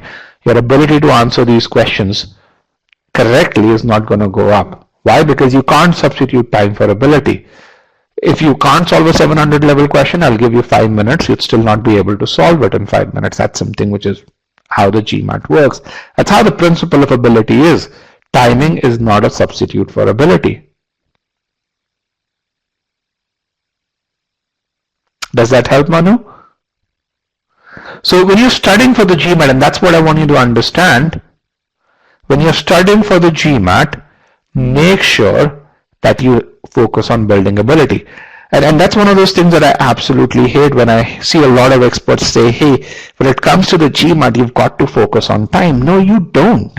Here is data right in front of you. This guy could have just answered half the question in block 4 randomly. As long as he proved to the test that he had the ability to answer difficult questions, he still got a 91 percentile. Not even in quant, no. So again, let me just clarify this. Everyone has what we call as their sweet time to answer questions. We call this time tuck time. If you use our Scholarium platform, we actually give you this time. So we'll give you your tuck time to answer algebra questions, geometry questions, and so on and so forth. And this tuck time varies slightly by the difficulty level. So if your tuck time to answer medium difficulty questions in geometry is 2 minutes 5 seconds, your tuck time to answer difficult questions is probably 2 minutes 20. Okay. And so if you spend less than 2 minutes 20 on a difficult geometry question, you'd not do as well. But it doesn't mean that if you don't know how to solve a difficult geometry question and you spend 4 minutes on it, you'd be able to solve it. No, that does not happen. And if you want to really see that, attend the number properties webinar, which is a free webinar, which we have on next Sunday, so about 8 days from now. We will give you questions on which we'll give you 5 minutes to answer them. You'd still not get them right. Not because they're difficult, because those who answer those questions correctly will do that in 2 minutes or fewer, but because you don't have the ability. Saurabh says, but we need to complete all also to avoid penalty. Yes, you need to complete all, but if you answer the first 33 correctly, you can just randomly mark the last 10 and still get a verbal 40. You don't need to spend 2 minutes per question to complete a question. You understand what I'm saying, Saurabh? Here is an example of a student who's made so many mistakes, yet has a V40. Why? Because he was able to prove to the test.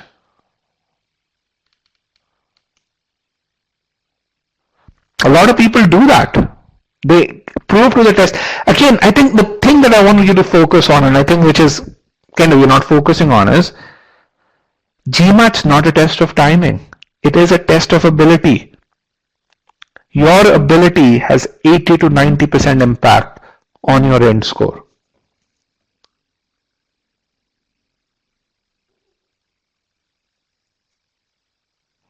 Focus on building ability, and we're going to talk about how do you build ability and what's the core skill. Do you remember these guys? You know, very similar accuracies, and we really worried about, okay, how the hell is it that they have so different scores? You looked at accuracies. The thing that the GMAT looks at is abilities. The V43 guy had these abilities.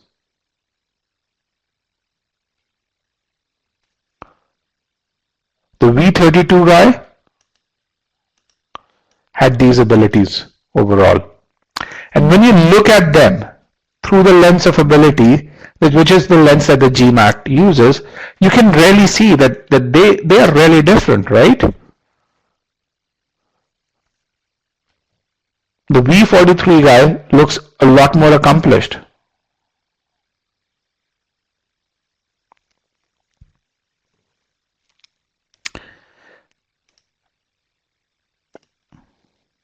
And that's kind of what you need to do. So the comment that says in the verbal section, I'm able to solve tougher questions with more time. Yes, you will be able to solve tougher questions with slightly more time, but if you can't solve a question, you may spend 5 minutes on it, you will still not be able to do that.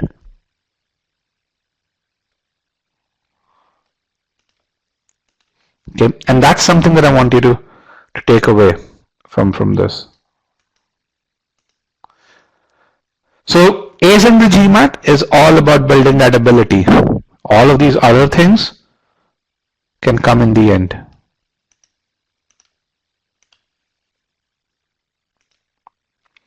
So which is kind of where I want to make sure that you understand the difference in studying for various tests. How many of you have taken a competitive exam such as the CAT or one of the other competitive exams that are non-adaptive? How many of you have done that? How many of you know of the CAT or one of the other competitive tests? Okay, many of you know that. Okay. For those of you who don't know about the CAT is an Indian equivalent of the GMAT. If you want to get to Indian B schools, many top Indian B schools take the CAT or provide admissions through CAT. It's not an adaptive test. It's conducted by the Indian Institutes of Management. It's a very popular test, but 250,000 people take the CAT every year, or 200,000 or so. I mean, the numbers around that. So essentially, it's a non-adaptive test. Now, when you take the CAT, you get a section. What you get is, all the questions that you can solve over there. And there are some questions which are easy, there are other questions that are medium, and there are difficult questions. The key to acing CAT is to make sure that you first solve the easiest questions, then you solve the medium difficulty questions, and then if you get time, you spend some time on solving the hard questions. Okay. When it comes to a computer adaptive test, you don't get to choose which question you solve. It's given to you. The question is served to you. You've got to solve the question in front of you. Now, why aren't selecting the right question on a non-adaptive test is key? Because every question carries the same marks. So because it's a lot easier to answer the easy questions, it's the right strategy is to figure out which question is easy and select them. On a computer adaptive test, difficulty level matters. It carries 3 times as many points as easy questions do. As we've seen in multiple examples, 2 students with very similar accuracies can get very different scores. When you study for a non-adaptive test, you are essentially trying to figure out how to find out an easy question. So people who do, and how to do that under pressure. So a lot of people who study for the CAT, they take a number of mocks. They'll just continue to take mocks to hone in their skill, to select the easy, to isolate the easy and medium difficulty questions in that test environment. And hence they believe, okay, I'm going to take 15, 20 mocks or so. When it comes to a computer adaptive test, you have to first build ability, and the reason you take mocks is to A, evaluate if you need to do that, but B, to build up that stamina. For those of you who studied for the CAT, do you guys agree with the stuff on the left-hand column over here? That's kind of how you approach this. You first figure out how can you solve the easy ones first. You take a number of mocks, and then you really say, hey, the more mocks I take, the more I'm going to improve. Because the way you improve is make sure you answer all the easy questions. That strategy is a failure on the GMAT. Why? Because it doesn't test the same things. Solving questions purely is not going to help you ace the GMAT. Why? Because it tests ability. The exam CAT is essentially a test of your exam taking skills. The GMAT is a test of your ability. So if GMAT is a test of your ability, the question then becomes, how the hell do you measure this thing called ability? And how do you do it in a manner that is scalable, that is consistent, that is reliable? And the way you do that, and you want to do it again and again because you want to track your improvement, is if you're an e-GMAT student, you do it using Scholaranium. It gives you your ability quizzes at sentence correction, critical reasoning, reading comprehension level, and in quant for every subsection. And then it also helps you, and there are a number of ability quizzes that you can really take, up to 30 in verbal and 42 in quant. And then it also tells you when you get a low ability, where do you focus next. So a lot of people who would take our course will go through the sentence correction course, take a SC ability quiz, and then essentially say, hey, I'm still at 60 percentile. So what do? I tell them, look at data, figure out where you need to focus on. Just revise those sections again.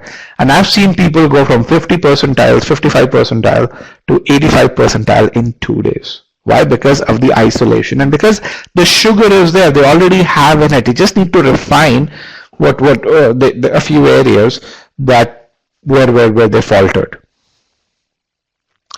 Here's an example of a student who improved from 590 to 750 using data, using ability quizzes. She improved her quant score from Q35 to Q50 and her verbal score from V36 to V42. Yet, wanted to study at Harvard, Stanford, Wharton, but with that quant score, they wouldn't have even considered her. So, she had a very specific study plan. For quant, she went through all the lessons and then through Scholaranium.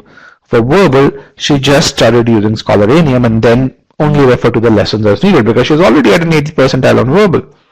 Okay, just using the lessons, she improved from Q35 to Q47 and then used data from Scholaranium to improve to Q50. And it's because of these analytics and the quality of solutions, what you really see is, out of any assessment engine out there, Scholaranium is rated the highest. And when you compare it with GMAT club tests, when you compare it with the exams from GMAT, it's rated a lot higher. Why? Because the quality of questions, the quality of solutions, and the fact that you have these ability quizzes that tell you what you do need to do next. So what have we talked about so far? We've talked about strategy in the context of GMAT. We've looked at, hey, how did GMAT Planner help you create your own personalized study plan? We've looked at why GMAT's important to not only give you scholarships, but or get you admission, but also scholarships. and you know, with 61% receiving scholarships or any form of financial aid in the year 2018, it becomes way more important. We'll look at how GMAT is essentially a test of ability. What's still to come? How do you build ability? What are these core skills that are essential to building ability? And then how do you track when you build a study plan whether you're actually improving with time or not? And to do that, we're going to now solve some questions. We're going to have a bit more fun. So what I'm going to do is I'm going to make you solve some questions. There's a word problem, simple question. I won't solve it. Say about median difficulty, about 50 percentile level. And I'm going to give you about a minute and a half to answer this question.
Alright guys, last 15 seconds or so, please get those answers.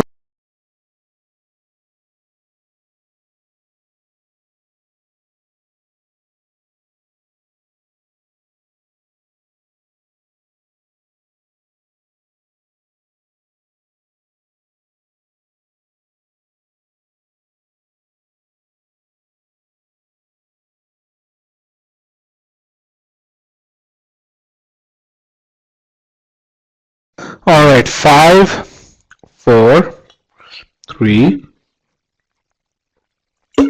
2, and 1.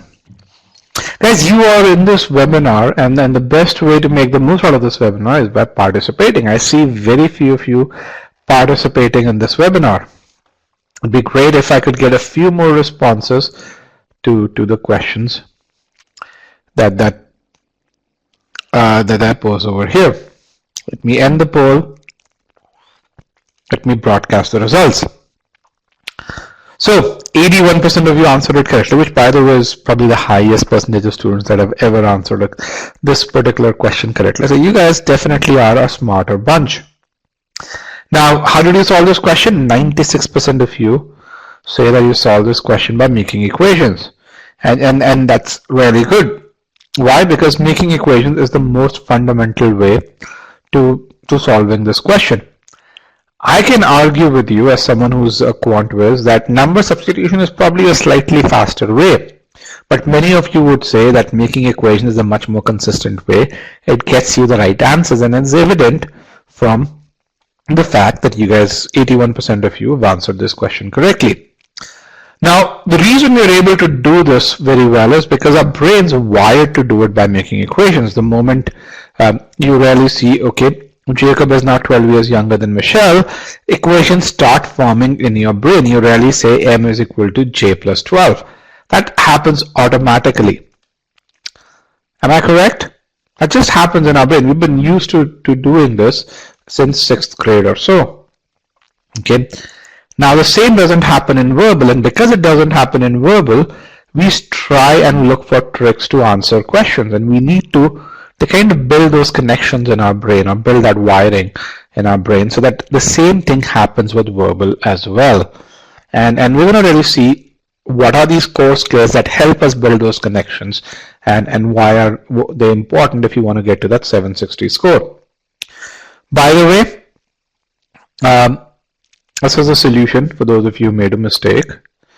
Now, what are some of the core skills that are required to answer this question? If you look at it, there are 4 core skills that you need to answer this question. One is you need to learn how to work with algebraic variables. The second is you need to convert statements into equations. The third is you need to relate them, and the last is you need to be able to solve them. Now tell me one thing, what would happen if the core skill where you faltered the most is skill number 2, but the core skill that you practiced again and again and tried to improve was skill number 4? What do you think will happen?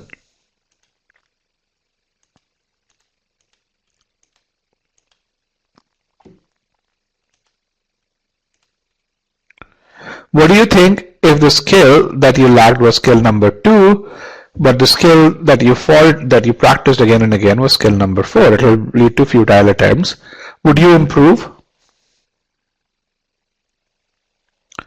Would you improve? Not at all. You'll create the wrong equations, you'll solve them well, but because the equations are wrong, you would still lead to the wrong answer. A situation like this is what we call as a score plateau. What it really means is that you are putting in the effort, you're putting in the hours, but your score isn't improving. When you see some examples of students who took a year to study for the GMAT and yet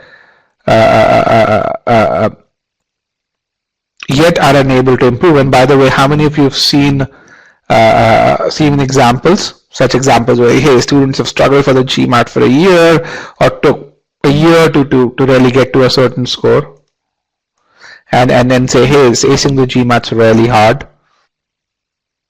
Many of you have seen that. All right. When you see those examples, that's a classic indication of people spending time on the wrong things. And so you read some of those debriefs and say, okay, my God, this guy took a year to go from a 540 to a 730. I'm going to need a year too. That's really difficult. Some people actually even write to us and say, hey, I've read those success stories. I'm thinking of leaving my job to study for the GMAT. And we say, please don't do that. Because if you leave your job, you might get a score, but you will have problems with admissions. Because, hey, you won't have recommenders. You won't have a bunch of other things that these schools require. You can improve your score if you focus on the right things. Okay, another piece over here, please don't put question in the short answer pod. You have the Q&A pod that is there. When you put question in the short answer pod, you divert everyone's attention to it, and it takes their attention away from what they should be looking at. If you put question in the Q&A pod, Komal can answer your questions, and essentially you get a good response, and we still finish the session on time. So won't solving more questions make us better at converting? No, it won't. Converting statements into equations is a skill that is independent of solving. If you know how to solve ax plus by plus c is equal to 0, it doesn't mean you can formulate the equation which leads to ax plus by plus c is equal to 0.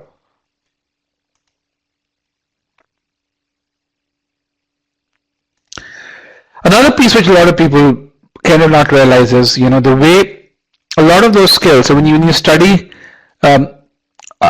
using books, if you want to study the verbal part of the GMAT, books written by Americans, you'd find that a lot of those skills that we talk about are not taught. And the reason for that is Americans learn a lot of these skills while they are at school. So I live in Phoenix, Arizona. I have a daughter who's now 11 years old. About 5 years ago, when I was looking for a school for her, I was touring various schools, and the nice thing about schools in US is that they allow you to visit various classrooms, and this is something which is a photograph that I shot in a third grader's classroom, where this is what they were learning with regards to reading comprehension. They were learning how to figure out how to compare and contrast statements, how to figure out author's purpose, how to do cause and effect reasoning, how to differentiate between fact and opinion, how do you make inferences, how to get to the main idea and differentiate between the details, how do you draw conclusions and write paragraph summaries. And the strategies that they were using were by making connections, by doing predictive reading, by asking questions about what they have read, by visualizing the information that essentially they basically have read. Now, how many of you actually learned this in third grade? This is what Americans learn. I mean, my daughter today, even though she's in sixth grade, by virtue of what she's learned in school, she can do half-hour sentence correction questions. She can do a lot of reading comprehension. What she can't do is critical reasoning because that's not taught formally.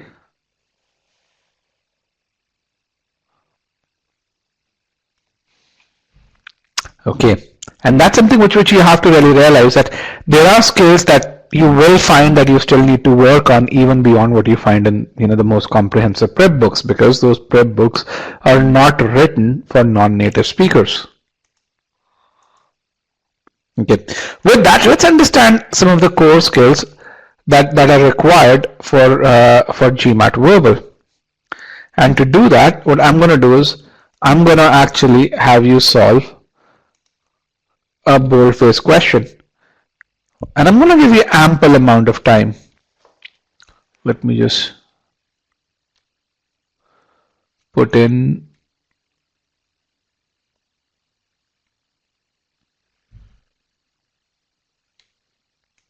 here are the answer choices. So I'm going to give you 4 minutes to solve this question. It's not a super difficult question. It's a 650 level question, or so. It's not a super easy question. It's not a super difficult question as well.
Okay, guys, you have another 30 seconds.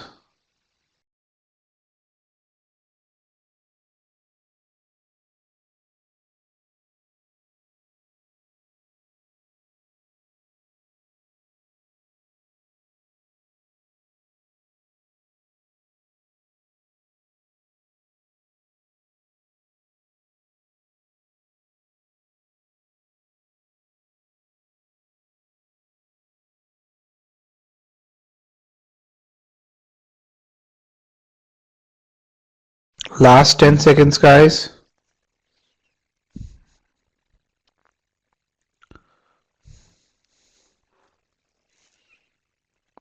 5, 4, 3, 2, and 1.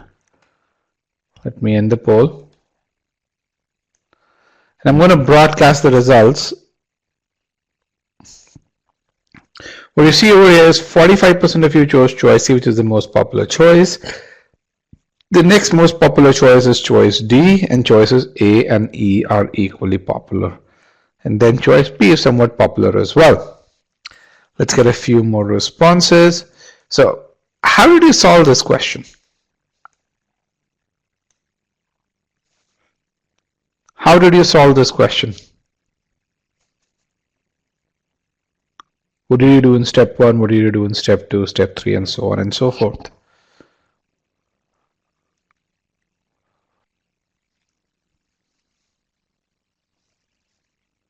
Okay, I have the formal question over here.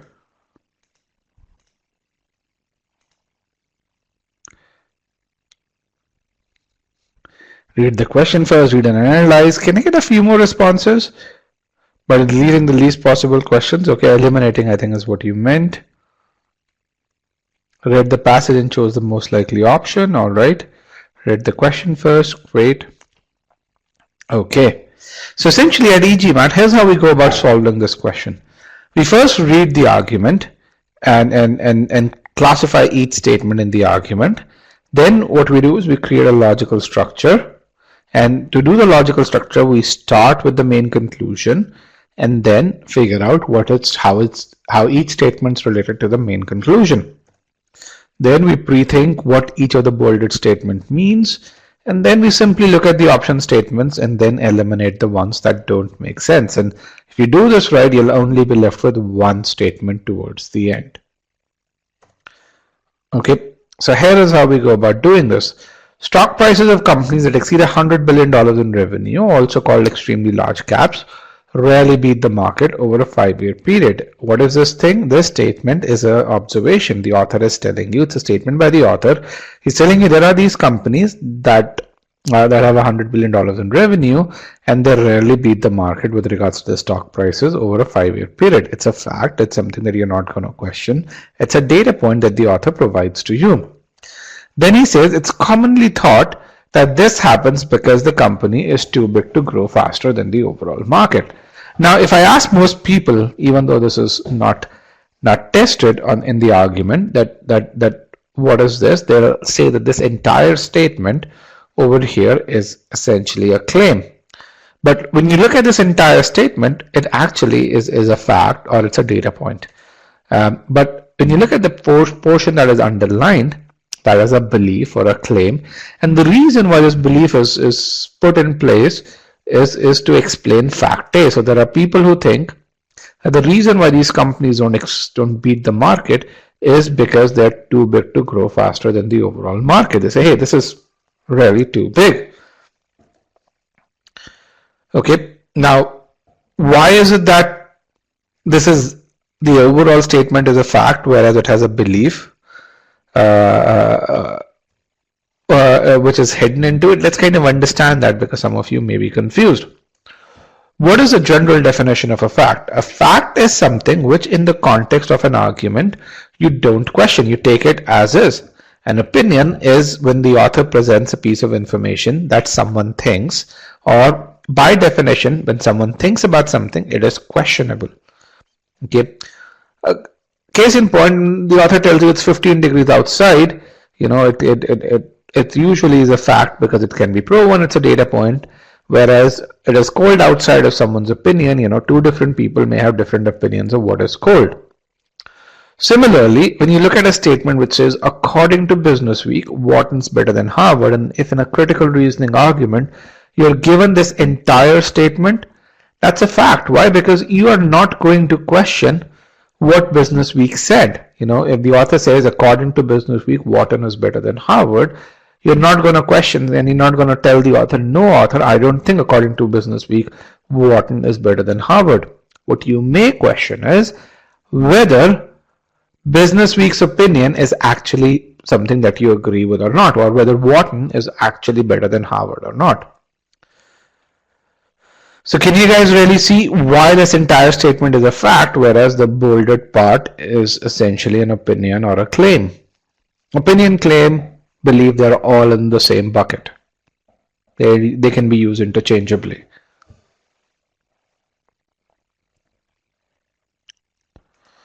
Okay.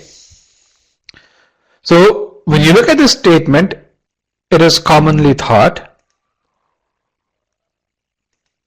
that this happens because the company is too big to grow faster. We're not going to dispute whether it's commonly thought or not. If it's a common notion, it's a common notion. Okay, which makes this entire statement a fact. And this underlined portion is a belief. Then let's go on to the next statement. The next statement says, however, studies show, however is a contrast, which means that the author may not agree with statement number 2, that ELCs that provide higher return than the market, that is a relative pronoun over here. A relative pronoun in critical reasoning has what we call as a segmentation impact. What it really means is, when you read this statement, however, studies show that ELCs that provide higher return than the market. So we're not talking about 100% of the ELCs, we're only talking about that segment of ELCs that provide higher return than the market over a 5-year period. A majority of them are run by their founders. So what the author really says is, there is this group of ELCs that provide higher return than the market, so which means there are exceptions to statement number 1 that exist, and then the bolded portion is a characteristic of most of those exceptions. So both these statements are data points or facts. Then the author says, since most ELCs are run by professional management that is inherently risk averse. So you found out 2 more data points. This is a complex sentence or a compound sentence in the classical sense with a main clause and a subordinate clause. So the main clause tells you that most ELCs are run by professional management. The subordinate clause tells you that the professional management is inherently risk averse. So 2 more data points that you found out. Then the author really says the study's findings suggest that the real reason why most ELCs don't beat the market is not that they're too big to grow, but rather that they're run by professional management that is too risk averse. What is this statement? It's what the author wants you to believe. It's the author's conclusion. It also is the explanation, according to the author, why most ELCs don't grow. And if you look at it, this also refutes the accepted belief. What is the accepted belief? What's the accepted belief in this argument, guys?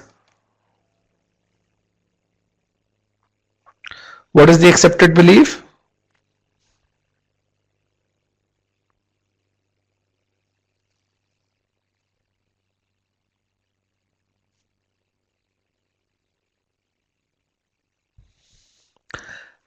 Too big to grow, absolutely.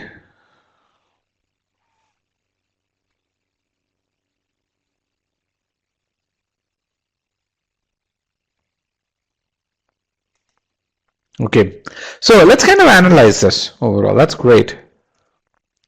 So the last statement is your author's conclusion. Statement number 4 is a data point that's provided to support the author's conclusion. Statement number 3 is also something that supports the author's conclusion. Why do we really say that?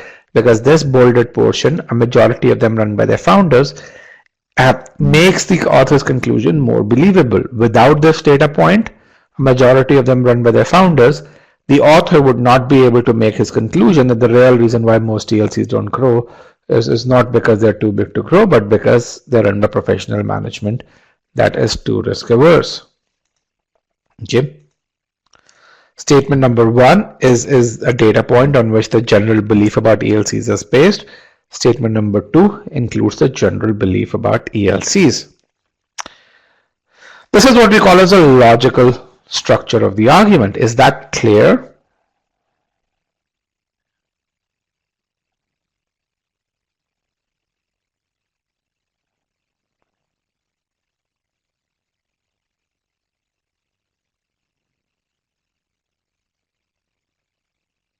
Okay. All right. So what does this mean? It means that boldface 1 is essentially a characteristic of companies that buck the trend. So when you say a majority of them are run by their founders, it's a characteristic of the companies that buck the trend. It's a fact or data point which is provided to support the author's conclusion. Boldface 2 is essentially the reason for the observed trend. It's also what the author agrees with regards to why is it that most ELCs don't beat the market. Okay, so boldface 1 is data point, boldface 2 is the author's conclusion. So let's look at various answer choices. Okay, choice A. Choice A says the first is a claim. First is a majority of them are run by their founders. Is that a fact or a claim, guys? What is it? A fact or a claim?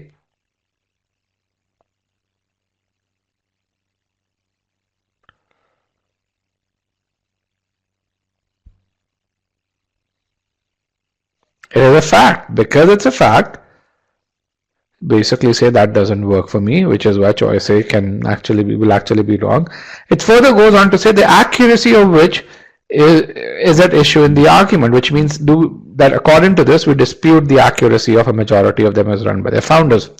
Do we ever dispute the accuracy of boldface 1, or a majority of them are run by their founders? Do we dispute that? No, we don't dispute that, because of which choice A is wrong. That's what makes choice A incorrect. Let's go to choice E, E for elephant. It says the first provides evidence to refute something.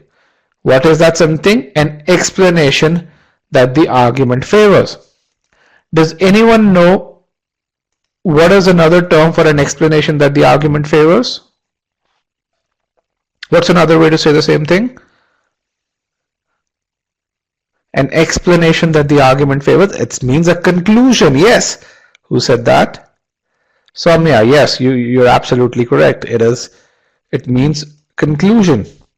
Now, as Vikrant said, it doesn't refute, it actually supports. So the first does the first go against the conclusion in the argument? Absolutely not. The first actually supports, which is why choice E is incorrect. Now let's go to D for delta. Thank you very much. You guys, pretty much everyone seems to be getting it. That's great. My goal here was not to teach you boldface, but it's good to really see that a good number of you are able to understand it. Choice D says the first, D for delta, the first is evidence that has been used to support something, or an explanation that the argument challenges. What explanation does the argument challenge? What explanation does the argument challenge? Fact B, which is what?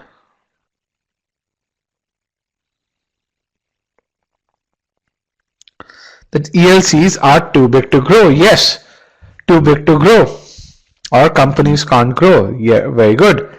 The question really is, does the first, which is a majority of them are run by their founders, does it support that explanation that ELCs are too big to grow? Does it make it more believable? No, it actually goes against it. It provides evidence of ELCs growing faster.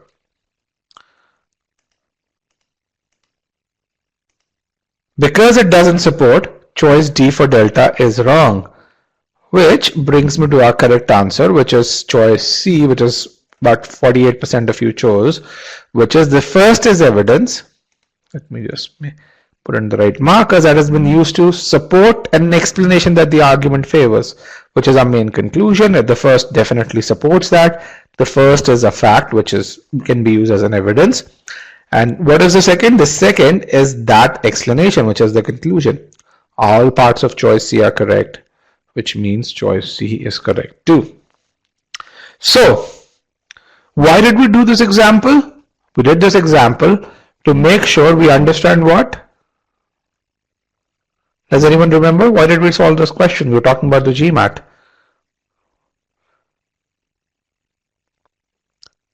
Core skills, yes, absolutely. Ability and core skills. Oh, you guys are following me. That's wonderful. So, when you make a mistake, in any question when you make a mistake, it's because of your lack of core skills. And when you make a mistake, your ability is lowered. So, what are the core skills that are tested in this argument? The first thing is the ability to classify a statement, whether it's a fact or a claim. Okay. The second thing is, how does that statement relate to the conclusion or the main point, whether it supports the conclusion or whether it goes against the conclusion, or not just conclusion, but any other claim, not just the main conclusion, but any other claim in the argument. How do the boldface statements relate to each other? Or do they support each other? Do they go against each other? Or are they just independent floating entities which only connect to the main conclusion, but they don't have a relationship between themselves? And then the other pieces, the answer choices, were not as simply worded. They were convoluted. So the ability to evaluate the answer choices is something that is also tested. If you're an e-GMAT student, you're going to learn a bunch of these in our concept and application files. Also, boldface tests a lot of foundational skills that we teach in premise and conclusion files as well. Now, there are skills that you would learn in strength and weaken files that you'd also apply, which is, hey, which statements support which other statements? And then with regards to practicing, our application files, our practice files, our scholarinium questions, the solution to official guide, they tell you all about any permutation and combination that you're going to likely to see in the answer choices. Now, for those of you who made a mistake, you can really see which core skill did you make a mistake on. The portion in red is essentially the core skill where you made a mistake. This is choice A. When you say the first is a claim, the accuracy of which is at issue in the argument, a claim actually tests your ability to classify a statement. The accuracy of which is at issue in the argument tests the logical structure of the argument. Choice B said the first is an objection, again, the ability to classify a statement that has been raised against a position defended in the argument, logical structure again. Choice D, C was the correct one. Choice D says the first is evidence that has been used to support something. What? An explanation that the argument challenges. The ability to evaluate this comes from your ability to understand the logical structure of the argument and the linkage between the two statements. Choice E, again, is about the logical structure of the argument. Now, can you really, so when you guys made a mistake, where did you make a mistake?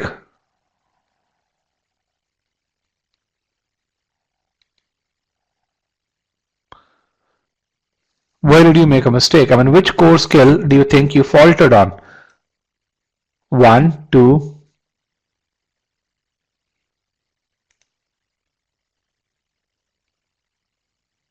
Can you guys put that answer in? Where did you make a mistake?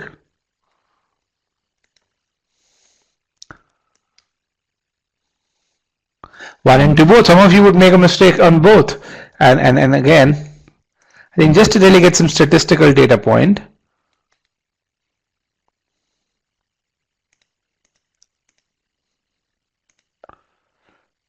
but can you really see that as you improve on these core skills, as you improve on your ability to classify statements, as you improve on creating that logical structure, your ability to answer boldface questions would increase? Can you guys see that?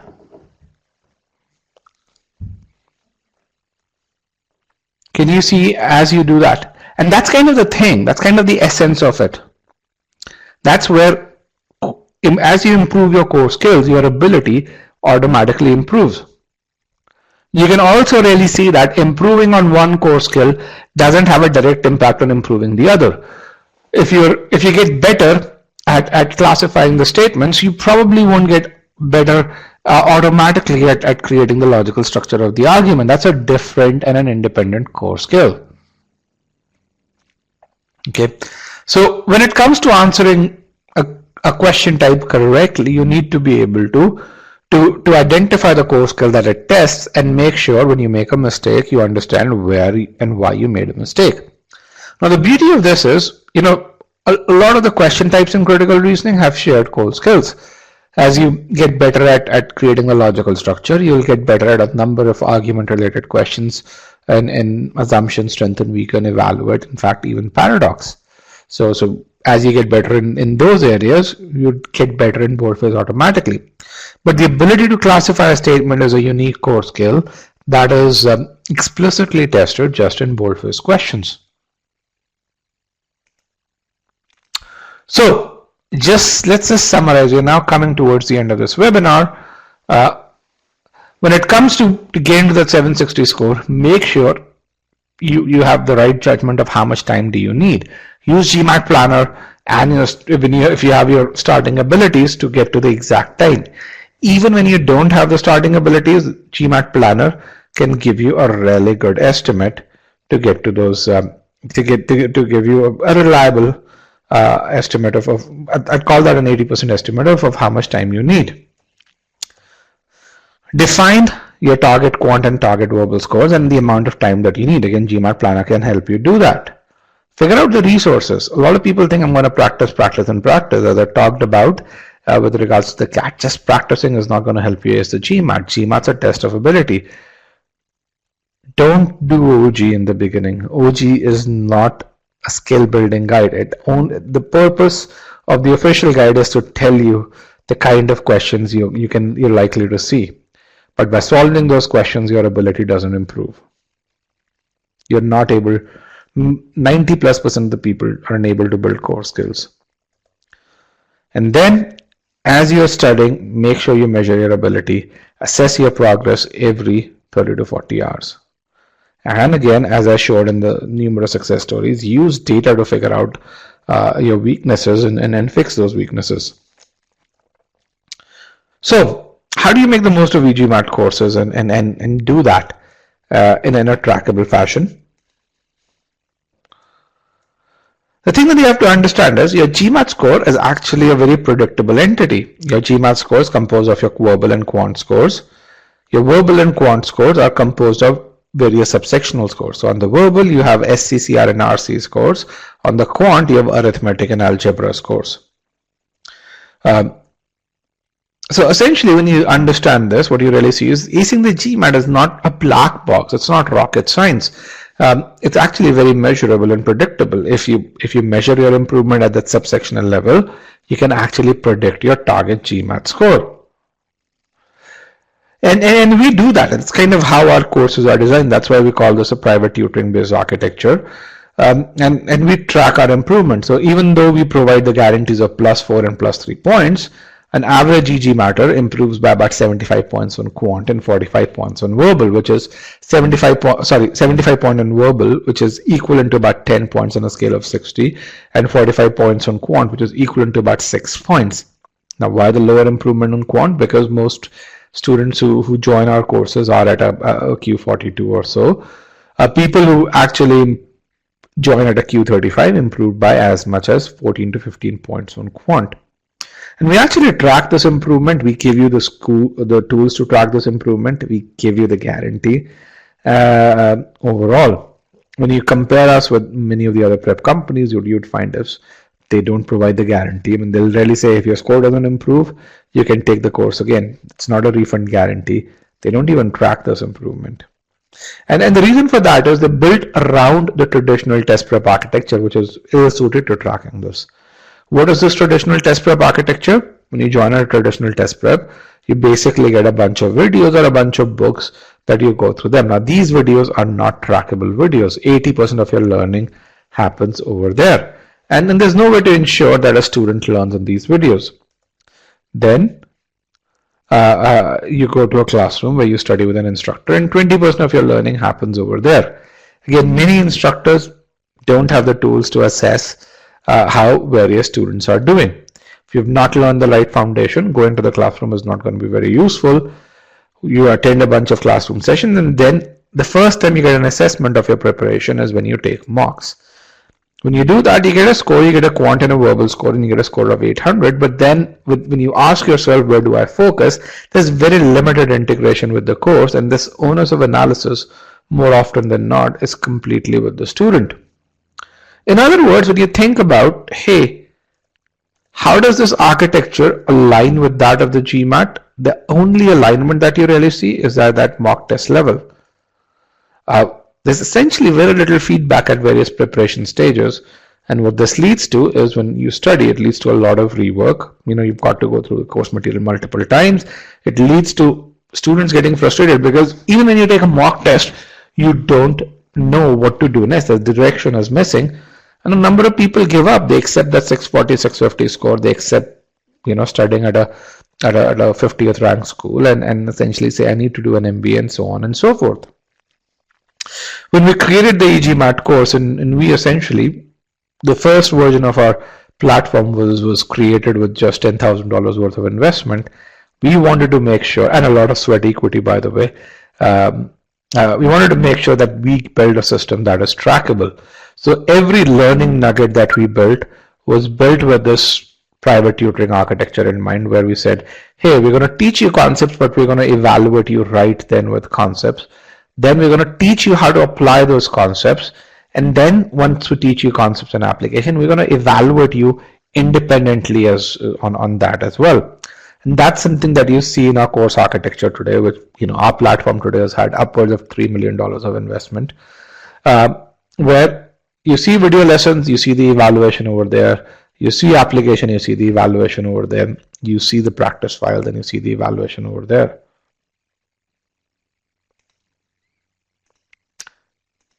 Okay, so how does this align with that of the GMAT? Not only is it aligned at this level over here, but it's also aligned at the subsectional level or sub-subsectional level, which is in the subject, verb, parallelism, modifiers, and so on and so forth.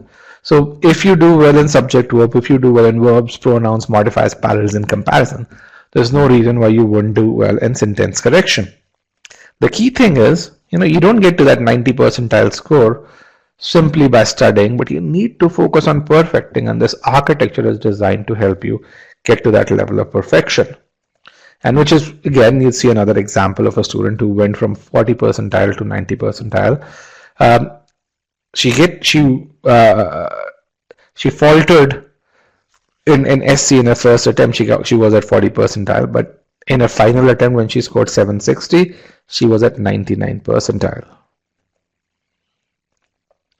And how do you enable this? In this perfection, you enable this perfection through a combination of a methodical approach to solving questions, which is there in our concept files and our application files and practice files, along with insights, which is the data-driven feedback that we give you, and the ability quizzes, and then the personalization, which is the skill data that we have in Scholarium, the planning that you put in to create your study plan, and then the ability to create custom quizzes in areas of your weakness. All of these help enable you to create that essentially that GMAT preparation that is customized to you. And then when you add live sessions on top of it, where an instructor can tell you where you're faltering, why you're faltering, and how your thought process is going wrong, it leads to a very personalized GMAT preparation. Our motto essentially is, if you're willing to put in the sweat, we're willing to help you get to your target score. We'll give you the direction. You have to put in the effort.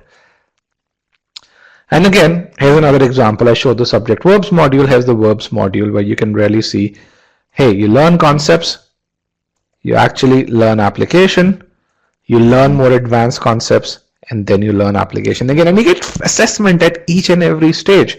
And the beauty of this is, because of this data, you can really see in the final assessment, this guy's at 60%. What's causing this low score? Verb sequencing seems to be an issue. There's insights available already over here. Had this guy corrected this, he wouldn't have been here. Similarly, applying this seems to be an issue as well. And conditional verb seems to be an issue as well. Just revise those things, take the quiz again. You'd be able to go from that 60 percentile to that 90 percentile ability in verbs in just 1 hour. Show another system that can help you do that. And this happens, you get to that perfection, not because of the video lessons, I mean, they are very useful, but of the personalization and the insights that are provided to you. And you do this again and again, you get that one personalized journey towards that 760 score. With that, I think you know most of this. The one thing that I'd emphasize again and again is create a study plan, build a trackable strategy, track your improvement, and then make sure that journey is your own. Don't use anyone's journey. Use data.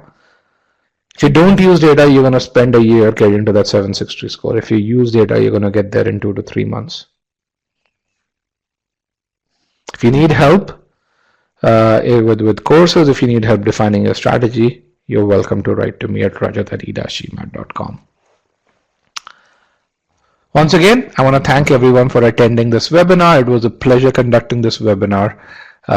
You guys were very patient being here. So yeah. For those of you who were asking, many of you were asking for the course calendar. Here's the batch calendar. It starts next week. You do need to do some prep work before that. So if you're looking to join by Wednesday, is what I would really say. Here is the session presentation that you can provide as well.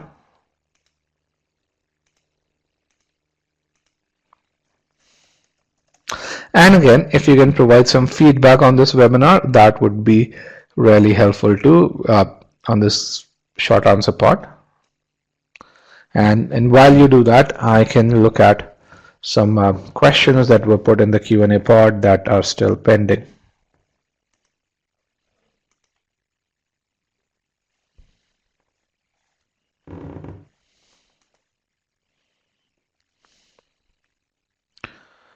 Do you mail the presentation? Yes, we would, but again, please don't put your questions in the Q&A pod, in the short answer pod, please. So feedback on the webinar in the short answer pod, that would be great.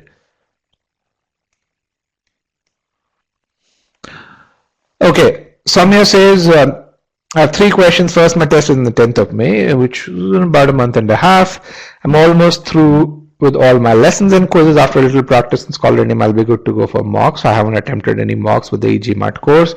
What should be my strategy for the mocks? Second, is it really necessary for an applicant to take help from admission consultants in writing applications? Third is, what should be a strategy to get good recommendations? Okay, really good question, Soumya. So first, take ability quizzes in Scholarinium is what I would really say.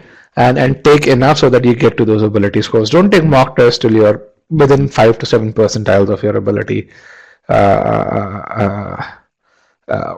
or so.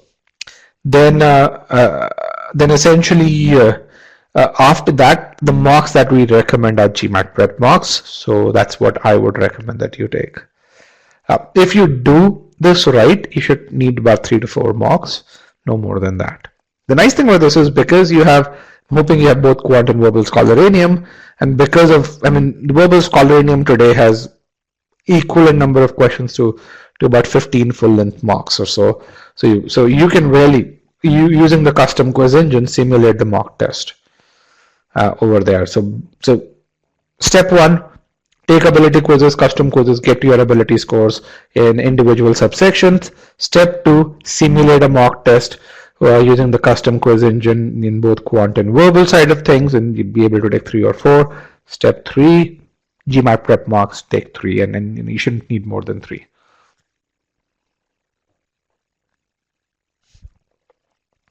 So Soumya, that's kind of my thing. Soumya says, is a re-applicant? Okay, write to me. I may have a solution for you. Then the next question is it necessary to take help from admission consulting and writing applications? No, not really. We can help you with that as well. We work with a company called Applicant Lab. It's essentially a company that is what I call as the equivalent of e-GMAT in the application space. Here's one of our students who scored a 740, who used applicant lab and was able to really get into many B schools, including Kellogg. What should be your strategy? You had a good recommendation. Make sure, step number one, so use the strategies in applicant lab, but at a very high level, here's what you do. Make sure you write down your achievements. Or make sure you understand how you're positioning your application and accordingly the role that your recommendation should play. Number one. Number two, you should write down, based on that role, what all experiences and achievements you've had in your current professional organization, and so that you have them on a piece of paper. Number three, schedule a meeting with your mentor. Do it at least a month before you need that recommendation. Writing a recommendation is a lot of effort. I mean, I've written recommendation for some e-GMAT employees. A good recommendation requires about 4 hours of effort. So essentially, tell him why you're going for the MBA. Make sure that that person agrees that you should go for an MBA. Tell him how you're positioning your candidacy, and show him some of the achievements that you can use to justify the recommendation, and that's all there is.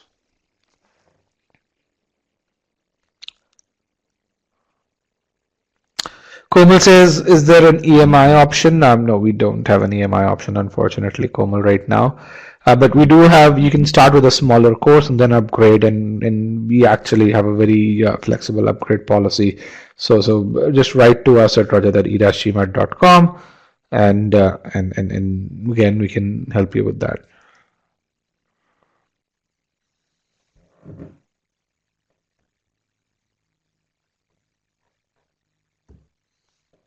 Manan says, after Q48, quant is about practicing because you're aware of all the concepts. How do I keep up with practice once I'm finished with my quant preparation according to my study plans? Okay, good question, Manan. So one of the things that I've seen every successful student do is take some notes. Now, so essentially, if you take notes, you don't forget things. That's number one. How do you keep up with practice? Number two, again, use the custom quizzing engine in Scholaranium and spend about 15 minutes a day practicing quant. 15 minutes allows you to solve about 7 to 8 questions, and you can get a 15-minute time slot out anywhere. Okay. How is a combined package of quant and verbal different from verbal only plan? Well, verbal only is verbal only, and quant plus verbal gives you both quant and verbal. So you get 100 plus video lessons in quant. You get the quant Scholaranium, in addition to getting 100 plus video lessons in verbal, which is just the verbal only package.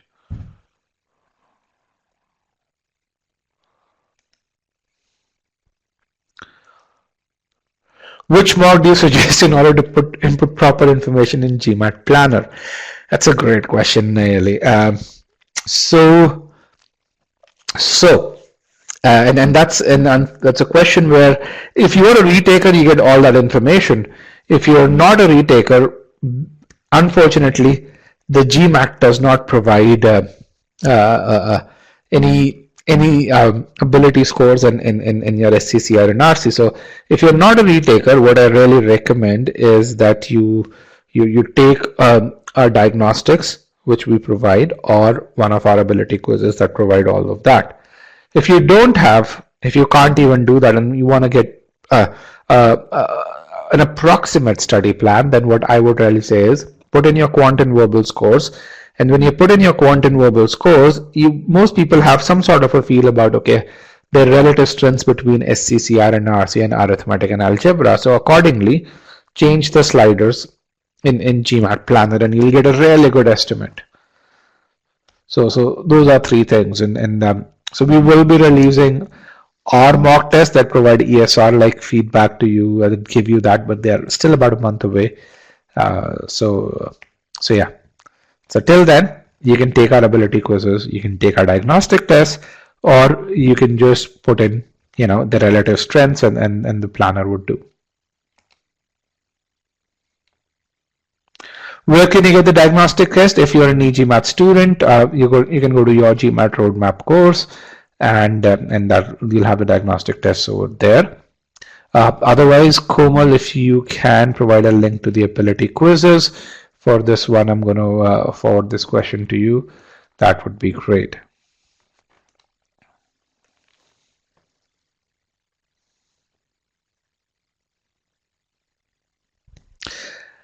Madhavan says, I had a GMAT score of 610. Previously, I'm getting a verbal scholar name of 68 to 75th percentile. And in GMAT quants, I'm getting around Q44. I'm writing on the GMAT on the 17th of April. So you have about 20 odd days. What should be your strategy? Madhavan, I would really recommend you write to support. You have some really good data. So you write to support at e-GMAT.com. Send them all of this data. They'll tell you what your strategy should be. If need be, they'll schedule a call with you and walk you through where should you be spending time. And I mean, I can tell you at a very high level, but they would really give you a lot more detail. They'll make sure that you stay honest to this. So that's what I would really say. We have 3 people who work full time in just doing that. Is 3 months along with for working a good time to prepare? Most people, 3 months is plenty. So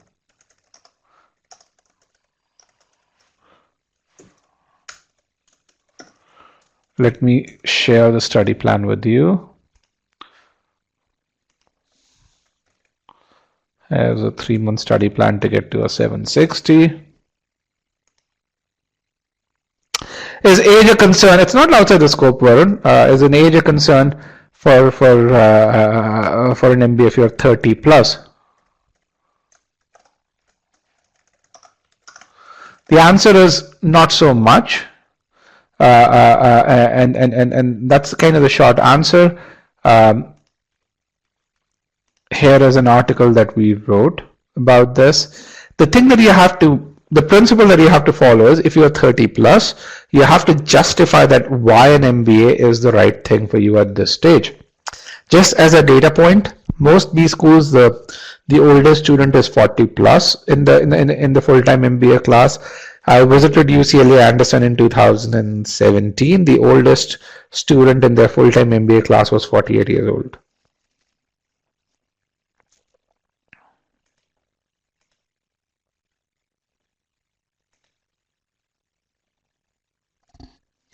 Manan says, according to GMAT planner, my strategy should be quant driven. So I completed quant in the first 2 weeks, and I have to do verbal now. But won't it affect whatever I've gained in quant because I won't be practicing for it? So Manan, great question. A lot of people have this question. So as I really said, make some slide notes if you have not. Please do that. Second, spend 15 minutes doing some quant practice every day.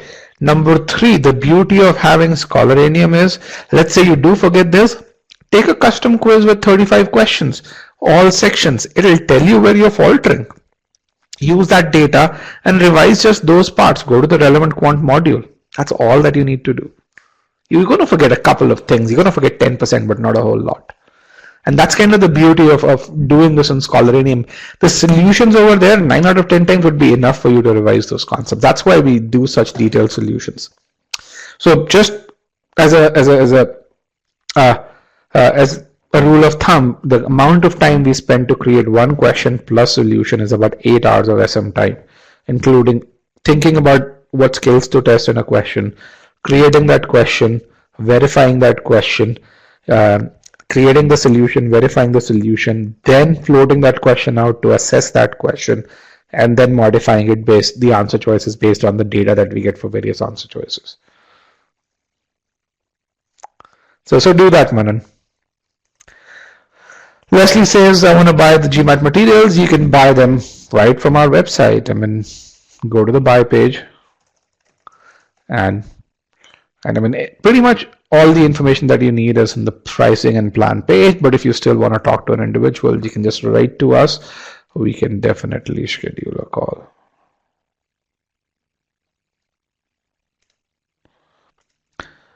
Two years of experience, is that advisable to get into an MBA program? If you have 2 years of experience today, by the time you apply, you'll have about 2.5. By the time you go in, you'll have 3.5. So yeah, why not? Do top B schools provide scholarship for 1 year full-time executive MBA programs also? So top B schools in the US do not have full-time executive MBAs. This is that statement itself is some sort of an oxymoron.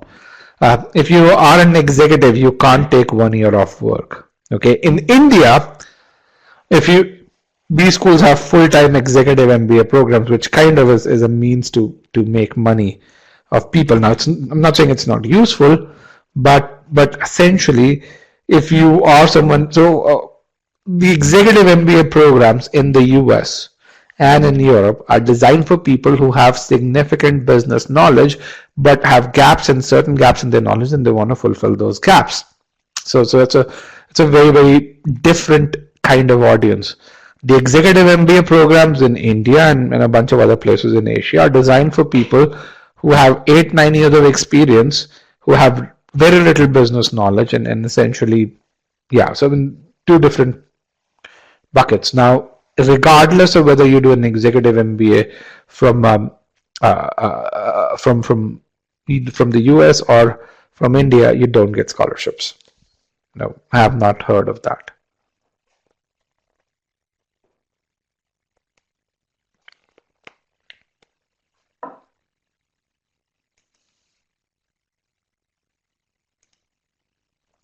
Warren says, I also want to know if recruiters are biased towards the younger crowd. Warren, there's no bias. I mean, here's something which is there. The concern that a lot of admission officers have is that hey, if you are 31 and then will an MBA give you the return on investment because it's significant investment? And the second thing is that the right thing for you at this age? And if you can address those questions, then essentially they put you in.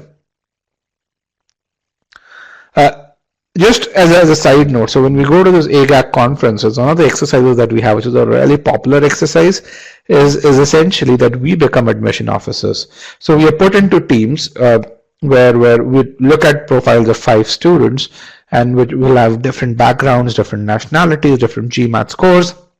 And we as test prep companies and admission officers would have to choose 2 out of those 5, and the actual admission officers will also have to choose 2 out of those 5, and we'd have to really say, okay, why is it that we chose the 2, and who would we? So essentially, the goal really is to choose 2, to waitlist 1, and to reject the other 2. Each one of these 5 students is a great student, by the way. So it's a really difficult exercise.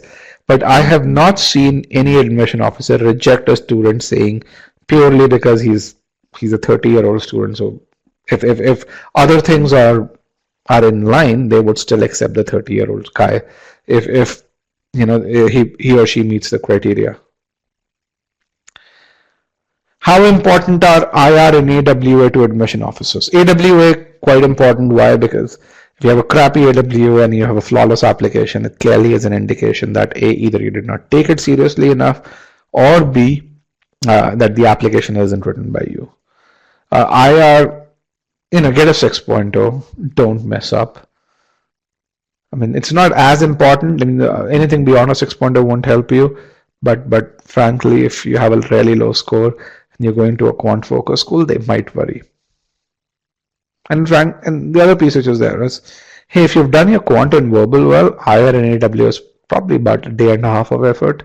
So take that time out, plan that thing well. Okay. All right, guys, with that, I want to thank everyone for attending this webinar today.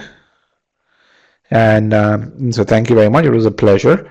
And I will get to you guys and I'll see you on e-GMAT.com. Also, make sure you register for the sentence correction webinar as well. Actually, I can get you the links over here.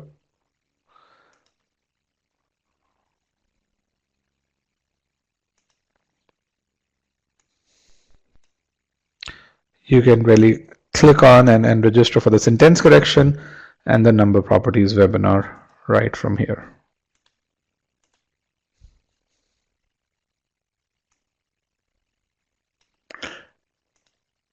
All right, guys, with that, thank you very much, and I will see you